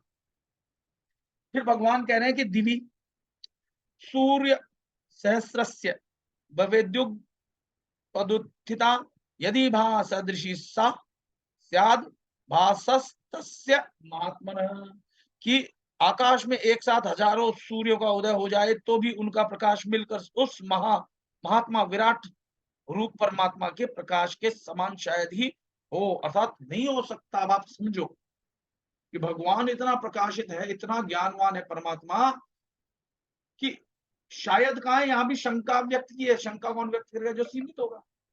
तो यहाँ भगवान ने खुद ने कहा कि मैं उस एक अंश से यहाँ उत्पन्न होकर के कह रहा हूं। और अब वो कह रहे हैं कि इस पूरे आकाश में एक साथ अगर हजारों सूर्य उदय हो जाए तो उनका प्रकाश भी जो है कदाचित कम ही होगा। वो है परमात्मा जिनको जाना नहीं जा सकता, उनके सामर्थ्य को नहीं जाना जा सकता। आप सोचो, आपकी आत्मा का ही 12 सूर्य के बराबर, 12 अदिति, 12 क्या अभी पीछे आया था ना, 12 सूर्य के बराबर। तो परमात्मा कितने हजार बोलना भी एक सीमा बांधना है समझाने के लिए, वो उससे भी कई परे है। फिर कहते हैं कि तत्र कस्थम जगत कृत्सन्नम अविभक्त मने मने कदा अपश्यद देवदेवस्य शरीरे पांडवस्तदा। उस समय अर्जुन ने देवों के देव भगवान उस शरीर में एक जगह स्थित अनेक प्रकार के विभागों में विभक्त संपूर्ण जगत को देखा। अब यहीं बैठ करके मैं संपूर्ण जगत को देख रहा हूं, यहीं बैठ करके मैं मधु जी के घर में भी चला गया, दिव्य नेत्र है तो। यहीं बैठ करके मैं राकेश जी के घर भी हूँ, यहीं बैठ करके मैं वो दिव्य नेत्र हूँ। और जब आप साधना कर रहे हो ना, जब परमात्मा की तरफ चलोगे धीरे धीरे, 3 काल से जैसे ऊपर उठोगे ना, जब तीनों काल आपके सामने होंगे तो आपको सब कुछ दिखाई देगा। लेकिन तब अगर आपने लोभ वश माया में फिर, क्योंकि माया फिर पर्दा डालेगी कि कैसे भी रुक जाए, वो क्या करेगी, आप अटक जाओ तो वो क्या करेगी, माया आएगी, फिर आप लोगों को चमत्कार, फिर पैसों में उलझ जाओगे, लिखोगे आशीर्वाद है, अटक जाओगे, नीचे गिरोगे, लिख लो आज जो भी आपको ऐसा संसार में आज घटनाएं दिखाई दे रही है, आज से साल 2 साल 5 साल बाद देख लेना हाल। और इन चीजों में जो नहीं पड़ा वो आगे निकल जाए। वो संत कबीर रैदास आदि की तरह परम मुक्त परम ज्ञानी हो जाएगा। और नहीं तो आपके भीतर ये शक्तियां आएंगी और ये शक्तियां आपको काल और माया देंगे, आपको भविष्य दिखाई देगा और आप भविष्यवाणी करोगे तो काफी समय तक वो भविष्यवाणी सिद्ध होगी। फिर आपको पटकना होगा ना कि अब बहुत नाम कमा लिया, बहुत पैसा कमा लिया, अब वापस पटकेंगे आपको ठाक नीचे। जो लोग आपकी वाहवाही करते थे ना, पूरा विश्व आपको जानने लगेगा और एकदम से आपका नाम गुम जाएगा। ये काल का फेरा है बंधुवरों, समझो मेरे भाइयों। भगवान स्वयं से आपको ज्ञान देता है, लेकिन जानोगे कैसे? संसार में तो दूसरा ज्ञान दिया जा रहा है, काल के दूत के रूप में ज्ञान फैलाया जा रहा है, भरमाया जा रहा है। बिरले होते हैं वो लोग जिन पर परमात्मा की कृपा बरसती है। ये रुपया पैसा धन दौलत जमीन जायदाद सब यहीं रह जानी है। अब कई लोग कह देंगे कि भैया कहता है जमीन जायदाद, तो भैया क्यों आश्रम बना रहे, क्यों कर रहे हैं? पर मुझे पता है मेरा कल का पता नहीं, मैं चला जाऊंगा, आसक्ति नहीं है। लेकिन हाँ कुछ ऐसा हो जाए जिससे आने वाले जीव कुछ समझ सके, कुछ उनका भला हो जाए। मेरा काम है कर्म करना, मैं कर्म फल के प्रति आसक्त नहीं हूं। तो मैं सत्य कह रहा हूं, मानो ना मानो मर्जी है आपकी। You have the power to choose. Be a book be a reader, खुद ही अपनी किताब बनो और खुद ही उस किताब को पढ़ो। दूसरों के द्वारा लिखी गई किताबें, ग्रंथ, वेद, पुराण आपको फूंक के समान भरमा सकते हैं, लेकिन आप उस स्वयं भीतर जब उस परमात्मा से जुड़ोगे फिर कोई नहीं भरमा सकता आपको। जब तक वो माया का पसारा है तब तक तो थोड़ी संभावना है भटकने की, क्योंकि वो माया भटकाएगी, फिर किसी ऐसे गुरु के पास पहुंचा देगी जो घंटालों बाकी आपकी पुराने जन्मों की साधनाएं, चेतनाएं आपकी कितनी उठी है उस पर निर्भर करता है। आगे चलते हैं कि तत्र, हाँ, कि यहीं बैठ करके पूरे संपूर्ण जगत को देख, आप यहीं पे बैठ करके दिव्य चक्षु प्राप्त हुए, आंखें बंद, बाहर की तो बंद है संसार की, अब दिव्य चक्षु से आप सब कुछ देख रहे हो। एक ही समय में अमेरिका, फ्रांस, जर्मनी, रूस, ऑस्ट्रेलिया, प्रधानमंत्री मोदी जी, योगी जी, दुनिया जहान के, ये पूरा कैलाश पर्वत, सारे तीर्थ नदियां सब देख सकते हो, एक ही जगह बैठ करके दिव्य चक्षु जागृत होती है। अब पृथ्वी ही नहीं, अनेकानेक ब्रह्मांड एक ही इस एक देश में, यहाँ इस जगह जहां बैठे हो यहीं से देख सकते हो। फिर कहते हैं भगवान, नहीं, फिर पूछते हैं अर्जुन, 3 श्लोक पूछते हैं, 3 श्लोक में पूछते हैं कि पश्यामि देवा तव देव देहे सर्वांस तथा भूत विशेष संगान ब्रह्माणमीशम कमल आसन आसनस्थ मृषिमश्च सर्वानुरंगाश्च दिव्यान। हे देव, मैं आपके शरीर में संपूर्ण देवताओं को तथा प्राणियों के विशेष विशेष समुदाय को और कमल आसन पर बैठे हुए ब्रह्मा को, शंकर को, संपूर्ण ऋषियों को और दिव्य सर्पों को देख रहा हूं। तो ब्रह्मा को भी देख पाओगे, क्योंकि ब्रह्मा की आकृति हमें कैसे दी हुई है कि कमल के पुष्प पे बैठे, आपको वो दिखाई देंगे, क्योंकि कमल के पुष्प पे बताते हैं, कबीर साहब जी का भी जन्म हुआ था, उस पे रोते हुए वो दिखाई दिए थे। कई लोग नित्यानंद बाबा के लिए बोलते हैं कमल पे। तो आप यहीं बैठ करके सब देख सकोगे, देवों को, ब्रह्मा को, विष्णु को, सबको देख सकोगे अगर दिव्य चक्षु जान, क्योंकि ये सब तो काल के दायरे में ना, आप तो काल से परे होकर के, कालातीत होकर के तीनों कालों को एक साथ देख रहे हो, तभी तो भूत भविष्य वर्तमान आपके सामने हो जाते हैं। तब आप भविष्य भी कह सकते हो, लेकिन उसमें फंसना नहीं। मैं एक जगह देख रहा हूँ कई सर, न जाने कितने एनाकोंडा, जाने वो काला सांप होता है, कोबरा, फलाना, अनेक सर्पों को देख रहा हूँ। इतने जीव जंतु हैं जिनको आप जानते भी नहीं, उनको भी देख सकोगे अगर दिव्य नेत्र जागृत हो जाए। अनेक बाहु, ये राकेश जी के, मेरे और जितने भी दुनिया जहान में लोग हैं, उन सबके बाहुओं को, पैरों को देख पा रहा हूँ, एक जगह बैठ करके दिव्य नेत्रों से देख पा रहा हूँ। परमात्मा कह रहे देख, मेरे स्वरूप में सब जगह हूँ। अब वो सिद्ध होती है ना बात, यो माम पश्यति सर्वत्र सर्वमय च पश्यति तस्याम न पश्यामि सचल न पश्यति। जो मुझे सब में, सब जगह विद्यमान देखता है, मैं उसके लिए दृश्य नहीं हूँ। अब वो यहाँ एक ही जगह दिखा दिया आपको सब कुछ, विराट स्वरूप। आगे, मेरे अनेक बाहुआ, अनेक बाहुधर वक्त्रेन वक्त्र नेत्रम, नैने वक्त्रम, जो मोदी जी ने बोला था जिसको विवाद चल रहा है, अनेक बाहुधर वक्त्र नेत्रम पश्यामि त्वाम सर्वतो अनंत रूपम नान्त न मध्यम न पुनस्तवादिम पश्यामि विश्वेश्वर विश्वरूप। हे विश्वरूप, हे विश्वेश्वर, आपको मैं अनेक हाथों, पेटों, मुखों और नेत्रों वाला तथा सब ओर से अनंत रूपों वाला देख रहा हूं। मैं आपके न आदि को, आप इतने देख रहे हो, पता नहीं कहां से शुरू हो रहा है। ये पृथ्वी नहीं, पृथ्वी के अलावा जहां भी जीवन है, जो कुछ भी सब देख रहे हो, न तो आदि को, मतलब जहां देख रहे हो खत्म ही नहीं हो रहा, शुरुआत भी नहीं दिख रही कहां से हो रही है, न मध्य को और न ही अंत को देख रहा हूं। फिर कहते हैं किरीटिनम गदिनम चक्रिणम च तेजो राशिम सर्वतो दीप्तिमंतम पश्यामि त्वाम दुर्निरीक्षम समन्ताद दीप्ता नलार्कद्युतिम प्रमेयम। कि मैं आपके किरीट मुकुट, देखो उस समय मुकुट पहनने की, जैसे बाद में साफा बांधने की प्रथा हुई, तो जिस समय जिस काल में जैसी जैसी व्यवस्थाएं थी, अर्जुन उस वक्त देख रहा था। तो वो कह रहे हैं कि उस समय किरीट यानी मुकुट, मैं मुकुट पहना हुआ देख रहा हूँ। गदा आज भी दिख जाती है, हनुमान रामलीला में हनुमान जी लेकर के घूम रहे हैं, ये सब गदा है, चक्र है, शंख है, सब कुछ दिख जाता है। आज भी शंख चक्र गदा आपको मिल जाएंगे, बाजार में मिल जाएंगे।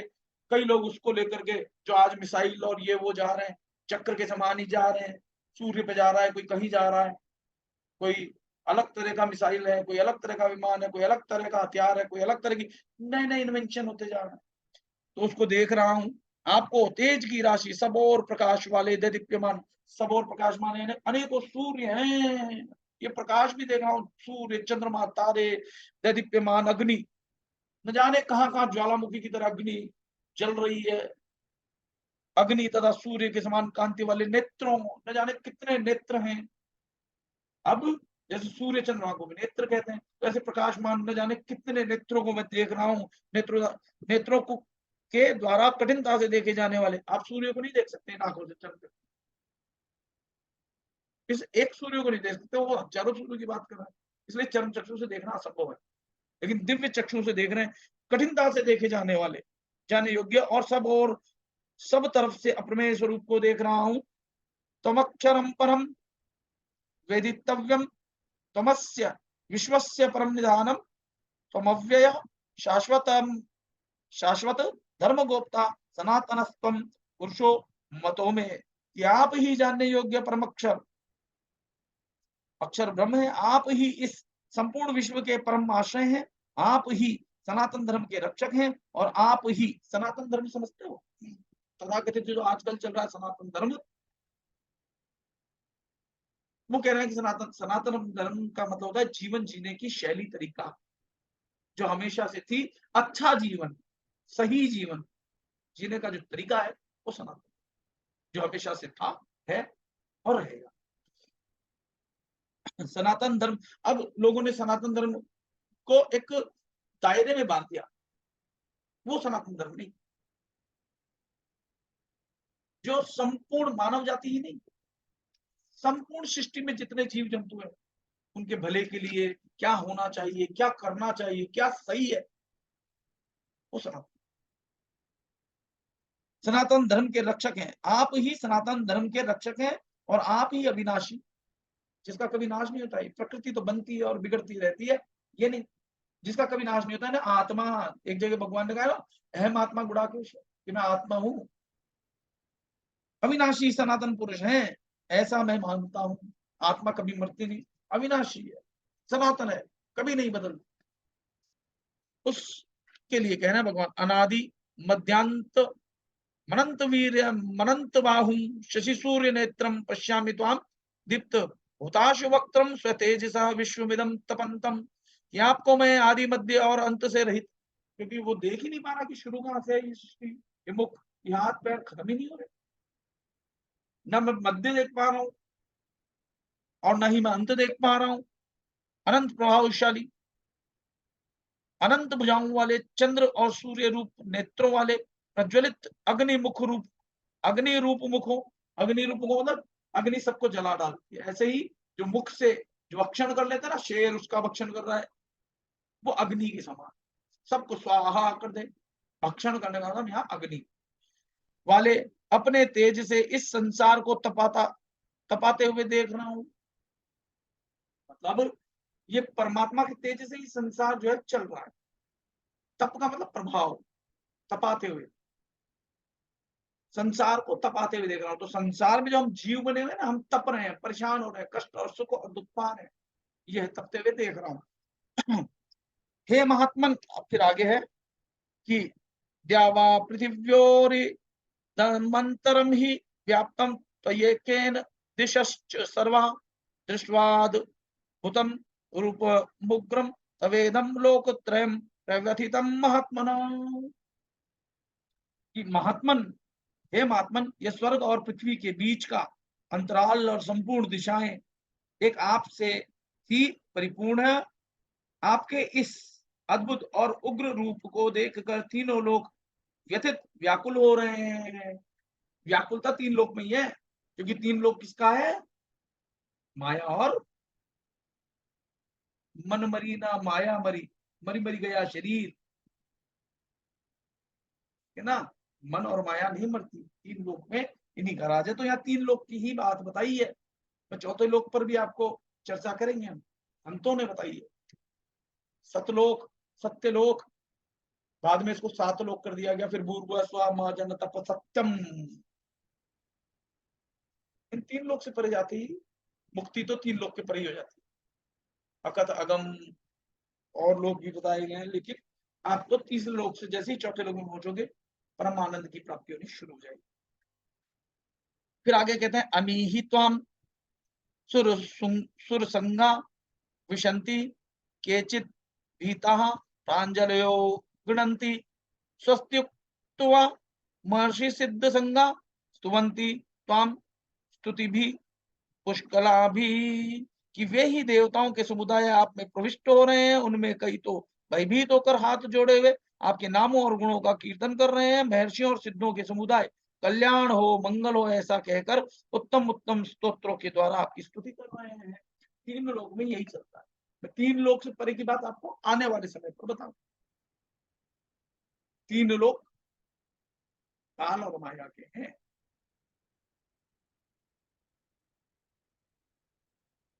तीन लोक तीन गुणों से हैं, सतोगुण रजोगुण तमोगुण। मैं त्रिगुणातीत निर्गुण अवस्था में जब तक नहीं जाओगे तो कष्ट है। तो वो तीन लोक का दिखा रहे हैं भगवान यहाँ। ऋषि डर करके कह रहे हैं तीन लोक में ही काल का पसेरा, इसलिए डर भी होगा। डर वहां खत्म होगा जहां काल से परे आप चले जाओगे, है ना। तो हाथ जोड़े हुए सभी सभी वास्तव में तो सभी परमात्मा का ही वो कर रहे हैं गुणगान और ये वो, लेकिन जब तक सच्चे परमात्मा का ज्ञान नहीं होता भय भी रहेगा, डरोगे भी। बहुत से शेर जानवर अच्छे बुरे आपको दिखेंगे, शेर से तो आप डरोगे ना, खा जाएगा, डरोगे। लेकिन जब आपको पता चल जाएगा कि आप मर ही नहीं सकते, आप तो आत्मा हो, दृढ़ता से पता चल जाएगा। जब दृढ़ता से पता चल जाएगा तब डर नहीं लगेगा। और पहली बात आप विदेही हो जाओगे, देह दिख रही होगी लेकिन देह होगी नहीं, क्या खाएगा वो। पांच तत्व मन बुद्धि अहंकार के दायरे में ही तो वो खा सकता है। कोई शरीर दिख रहा है लेकिन उसको छुओ तो छूने में नहीं आ रहा, टच ही नहीं हो रहा, ऐसे आर पार हो रहा है, वो दिव्य शरीर विदेह।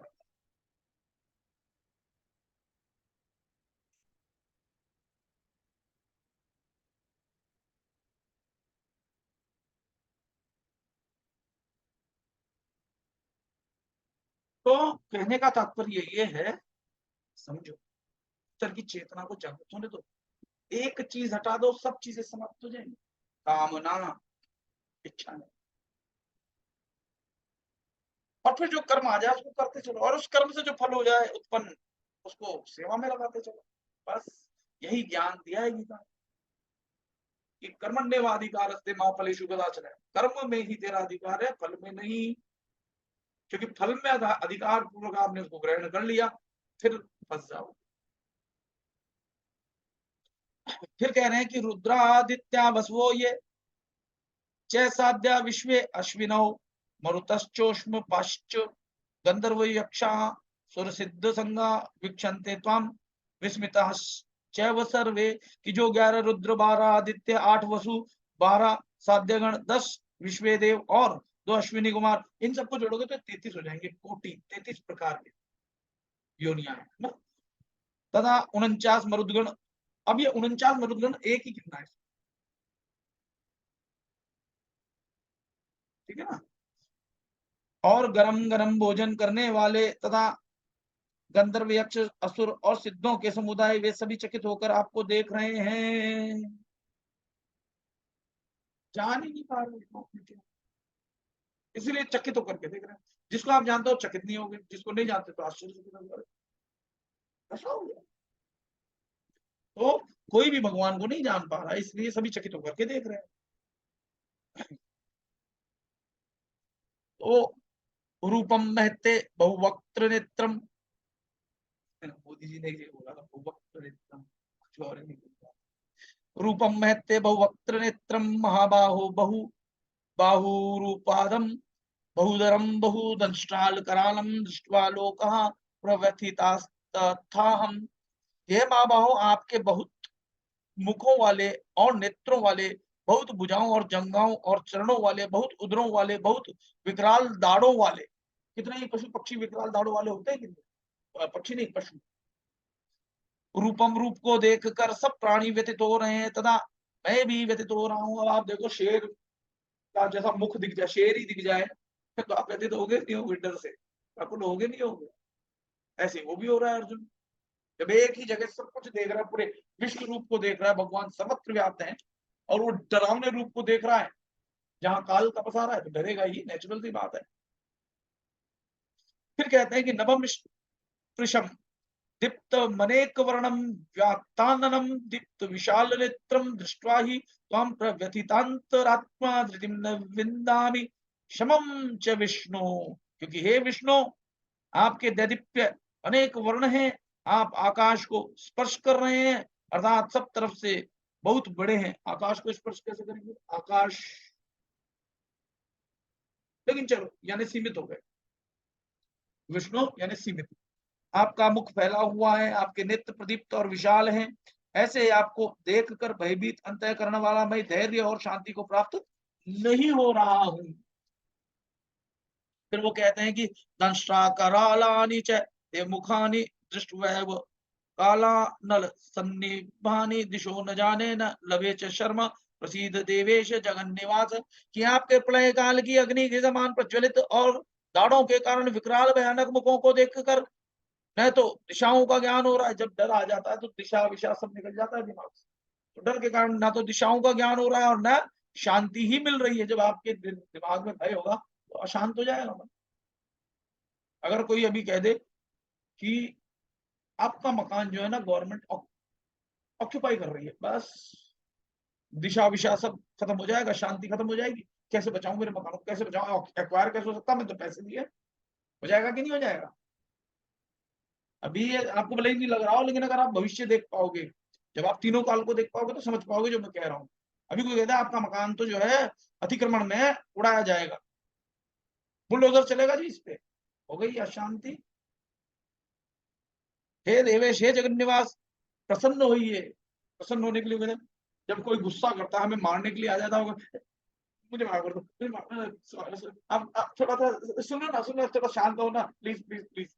डर लगता तब आप ऐसे, वो डर रहा है अर्जुन। फिर कहते हैं कि अमी च त्वाम धृतराष्ट्रस्य पुत्रा सर्वे सहेवाव निपाल संग भीष्मो द्रोण सूतपुत्रस्तथा सूतपुत्रस् तथा सौ सहस्म दियरपि योधमुख्य वक्त्राणि ते त्वरमाणा विशन्ति दंष्ट्राकरालानि भयानकानि केचिद् विलग्ना दशनान्तरेषु सदृश्यन्ते चूर्णी तरुतमंग। कि हमारे पक्ष में मुख्य मुख्य योद्धाओं के सहित भीष्म द्रोण और वह कर्ण भी आप में प्रविष्ट हो रहे हैं। राजाओं के समुदायों के सहित धृतराष्ट्र के वे ही सब के सब पुत्र आपके विकराल दाढ़ों के कारण भयंकर मुखों में बड़ी तेजी से प्रविष्ट हो रहे हैं। कई एक तो चूर्ण हुए सिरों सहित आपके दांतों के बीच फंसे हुए दिख रहे हैं। इसका क्या मतलब निकलता है? इसका मतलब यह भगवान ने भविष्य दिखा दिया कि भैया इन सबको मैं मार दूंगा। देखिए मर गए तो मार नहीं रहा, ये भविष्य दिखा दिया। तो काल के पास तीन लोग हैं जिसमें भूत भविष्य वर्तमान, तो भविष्य दिखा रहे हैं कि देख सब मर रहे हैं, मेरी दाढ़ों में फंसे हुए। दिखाया कि नहीं दिखाया भविष्य? बताओ। यहाँ ये बताना चाह रहे हैं कि तुम मार चाहे मत मार, मैं कहा लू किसी को नहीं छोड़ने वाला। समझ रहे हो क्या? देखो साधना करो, समझ में आएगा। साधना के सिवाय कोई तरीका है नहीं। चलो आगे बढ़ते हैं कि भूत भविष्य वर्तमान काल का ही फेरा है। इससे परे जो है त्रिकालदर्शी, तीनों कालों के परे जो बैठा है, जिसने इस काल को भी बनाया। तुम काल में फंस के दुखी हो रहे हो, सत्य यही है, सत्य वचन, सत्य वचन। काल और माया, तो माया यानी शरीर और काल यानी मन। शरीर और मन में उलझे हुए हो। ये मन जो है ना शरीरों को भोगना चाहता है, ये मांस मज्जा नहीं फंसा हुआ है, इन्हीं को भोग रहा है। आगे चलते यथा नदीनां बहवो अम्बुवेगा समुद्रमेवाभिमुखा द्रवन्ति तथा तवामि नरलोकवीरा विशन्ति वक्त्राण्य विज्वलंती, जैसे नदियों के बहुत से जल के प्रवाह स्वाभाविक समुद्र के सम्मुख दौड़ते हैं, वैसे ही वे संसार के महान शूरवीर आपकी तरफ से दैदीप्यमान मुखों में प्रवेश कर रहे हैं। हर आदमी काल के मुख में जा रहा है। अगर वो आत्मा को नहीं जानता, शरीर को ही मैं मानता है, तो सब मरेंगे कि नहीं मरेंगे भाई? तेजी से दौड़ रहे कि नहीं दौड़ रहे अपनी मृत्यु की ओर आप लोग? मैं भी। अगर मैं शरीर हूं तो शरीर का तो नाश होना ही है, मरना ही है। सभी दौड़ रहे हैं, कहाँ गलत है? सब कुछ तो सही कहा है, समझने का फेर है। एक ही चीज को कोई किसी और तरीके से समझता है, एक ही चीज को कोई और किसी और तरीके से समझता है। अगर अभी भी आपको तत्वदर्शी गुरु के ज्ञान को पकड़ नहीं पा रहे हो, तो केवल और केवल एकमात्र तरीका अभ्यास। आज मैंने एक सुबह वीडियो भेजा था, अभ्यास। उसमें यही था कि आप बहुत सारी चीजें 1000 बार करते हो और एक चीज को 1000 बार करते हो, वो एक चीज 1000 बार करने में ही आपको परफेक्शन आता है, जिसको कि गीता में बहुत पहले ही लिख दिया है, भगवान ने कह दिया है कि अभ्यास योग युक्त है ना, कौशलम तो कौन है। एक ही चीज का आप अभ्यास लगातार करते हो तो आपको कुशलता मिल जाती है, फिर आप आंख बंद करके भी कर सकते हो। चलो, तो यथा प्रदीप्तम ज्वलनम पतंगा विशन्ति नाशाय समृद्ध वेगा तथैव नाशाय विशन्ति लोकास तवापि वक्त्राणि समृद्ध वेगा, कि जैसे पतंगे मोहवश अपना नाश, पतंगे की समान जो है मोहवश, परिवार ये वो फलाना डिबाकान, अपनी आत्मा को काल और माया में पटक करके दुखी हो रहे हैं, जबकि हम अविनाशी हैं। ये शरीर, मन और काल, मन यानी काल और माया कि हम अधिपति हैं, राजा हैं, हम वो हमारे अनुसार चलने चाहिए, लेकिन हम उनका अनुसरण करके, जैसे एक ड्राइवर को आपने इतना सिर चढ़ा लिया कि ड्राइवर कहता है साहब मैं कल नहीं आऊंगा, साहब वहां चलना है तो जल्दी चलो। अगर आप बिल्कुल निर्भर हो गए उस पर, तो ड्राइवर आपका मालिक हो गया, आप ड्राइवर के मालिक नहीं हो। लोग बाग क्या करते हैं, घर में वो बाई जी रख लेते हैं। अब बाई जी नहीं आती ना, तो लोग बाग गुलाम हो जाते हैं, भाई जी कल देखो, कल तो आना पड़ेगा, आप चाहे काम मत छोड़ो, आप चाहे 2000 रुपए एक्स्ट्रा ले लो। इतने हम गुलाम हो जाते हैं उनके। हमको लगता है कि वो हमारे यहाँ काम करने आती है, ये सोचते हैं अरे भाई आप इतने गुलाम हो गए उनके कि उसके बिना आपका काम नहीं चल रहा। उल्टी बुद्धि चलती है हमारी। अपने आत्मनिर्भर रहो ना, क्या जरूरत है भाई कि अपना काम स्वयं करो, फिर कोई आप पे राज नहीं कर सकता। जब निर्भर रहोगे, अपेक्षाएं होगी दूसरों से, तो आपका निश्चित रूप से आप गुलाम ही हो। तो वो कह रहे हैं कि ऐसे सभी नाश मोहवश नाश करने के लिए बड़े वेग से दौड़ते हुए प्रज्वलित अग्नि में प्रविष्ट हो रहे हैं, जैसे ऐसे ही ये सब लोग भी मोहवश अपना नाश करने के लिए बड़े वेग से दौड़ते हुए आपके मुखों में प्रविष्ट हो रहे हैं, अपना नाश करने के लिए मोहवश। ये मिल जाए, वो भी मिल जाए, बेटा बेटी शादी हो जाए, लड़की हो जाए, मकान बन जाए, दुकान हो जाए, करोड़ों रुपया हो जाए, फलाना हो जाए, ढिमका हो जाए, आज पैसे इतने हैं कल 50 करोड़ हो जाए, मुझे जीवन भर पैसा मिलता रहे, ये होता रहे, और दौड़ रहे तेजी से माया अपने आप को भूल। यही समस्या, सब तेजी से दौड़ रहे हैं, सभी दौड़ रहे हैं।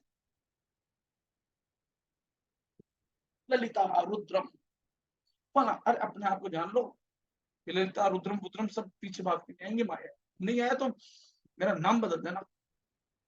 लेकिन जब तक सच्चे ढंग से नहीं जुड़ पाओगे तब तक नहीं, माया दौड़ती जाएगी। अरे ले लो 50 करोड़ ले लो, ऐसा वो चाहती कि आप अटक जाओ। कितने अटक गए, बड़े बड़े साम्राज्य हैं, कोई सिरसा का साम्राज्य लेके बैठा था, कोई कहा अटक गए,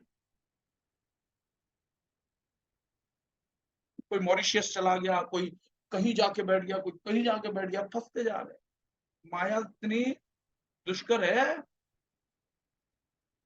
जनक की तरह बनना बनो। तो जनक जो है राजा थे, एक साधु आया, बोले महाराज आप संभव ही नहीं कि आप ना इतने राजपाट में जो है लोग कहते हैं विदेही और ये वो, मैं नहीं मानता, पकड़ लो सैनिक को, गिरफ्तार। बोले महाराज ये क्या कर रहे हो, आप तो मेरे साथ अन्याय कर रहे हो। बोले बोला ना पढ़े, पढ़े। नर्तकियों को बुलाया, बोले नाचो, उनके सिर पे एक मटका रख दिया, बोले तुम बचना चाहते हो ना, ये मटका है, इसमें तेल भरा हुआ है, लगा लो, और एक बूंद गिर गई, गर्दन उसी वक्त उड़ा दी जाएगी। नृत्य शुरू हुआ, एक से एक नर्तकियां नाच रही थी, डिचिक डिचिक डिचिक डिचिक, और वो चक्कर लगा रहे थे, चल रहे थे, एक बूंद गिरना नहीं चाहिए। नृत्य समाप्त हुआ। बोले महाराज कैसा लगा नृत्य? अरे बोले महाराज नृत्य, मेरे तो एक बूंद चली जाती तो जान चली जाती। बोले ठीक इसी प्रकार से, जिस प्रकार से आपका ध्यान इस पे था ना, एक बूंद भी ना गिर जाए, ठीक इसी प्रकार से मेरा ध्यान उस परमात्मा में लगा रहता है। चाहे कितना ही वैभव मेरे चारों ओर घूम रहा हूँ, मंडरा रहा हूँ, बनना है तो जनक के समान विदेही। वैभव खूब आ जाए लेकिन भटक मत जाना। ये भटकने का काम ही माया और काल का है। क्या समझ पा रहे हो? सकता है कल कोई और शंख बजा दे आपका उसकी जिम्मेदारी मैं नहीं लेता। आप स्वयं से ही स्वयं का कल्याण कर सकते हो।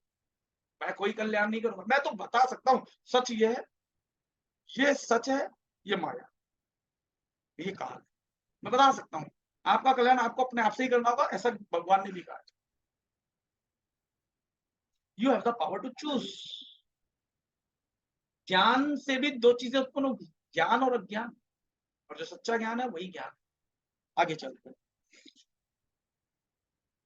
फिर कहते हैं लेली है से ग्रसमान समन्तालोकान समग्रान वदनैर ज्वलदिवि तेजो भी रापूर्य जगत समग्रम वासस्तवोग्रा प्रतपंति विष्णु। वो कहते हैं कि आप अपने प्रज्वलित मुखों द्वारा संपूर्ण लोकों का ग्रसन करते हुए सब ओर से बार बार चाट रहे हैं।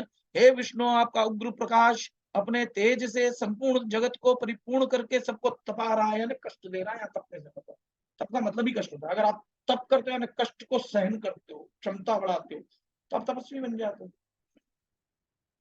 आख्या ही में को भवानुग्र रूपो नमोस्तु ते देववर प्रसीदे विज्ञातुमिच्छामि भवन्तमाद्यं न हि प्रजानामि तव प्रवृत्तिम। कि मुझे यह बताइए कि उग्र रूप वाले आप कौन है? हे देवताओं में श्रेष्ठ, आपको नमस्कार हो, प्रसन्न होइए। आदि रूप आपको मैं तत्व से जानना चाहता हूं, क्योंकि मैं आपकी प्रवृत्ति को भली भांति नहीं जानता। पूछ रहे हैं अर्जुन यानी शिष्य। तो कह रहे हैं कालो अस्मि, कह तो रहे हैं। अरे भाई अब तक तो मैं वैसे ही बोल रहा था, कह रहे हैं कालो अस्मि, मैं काल हूं।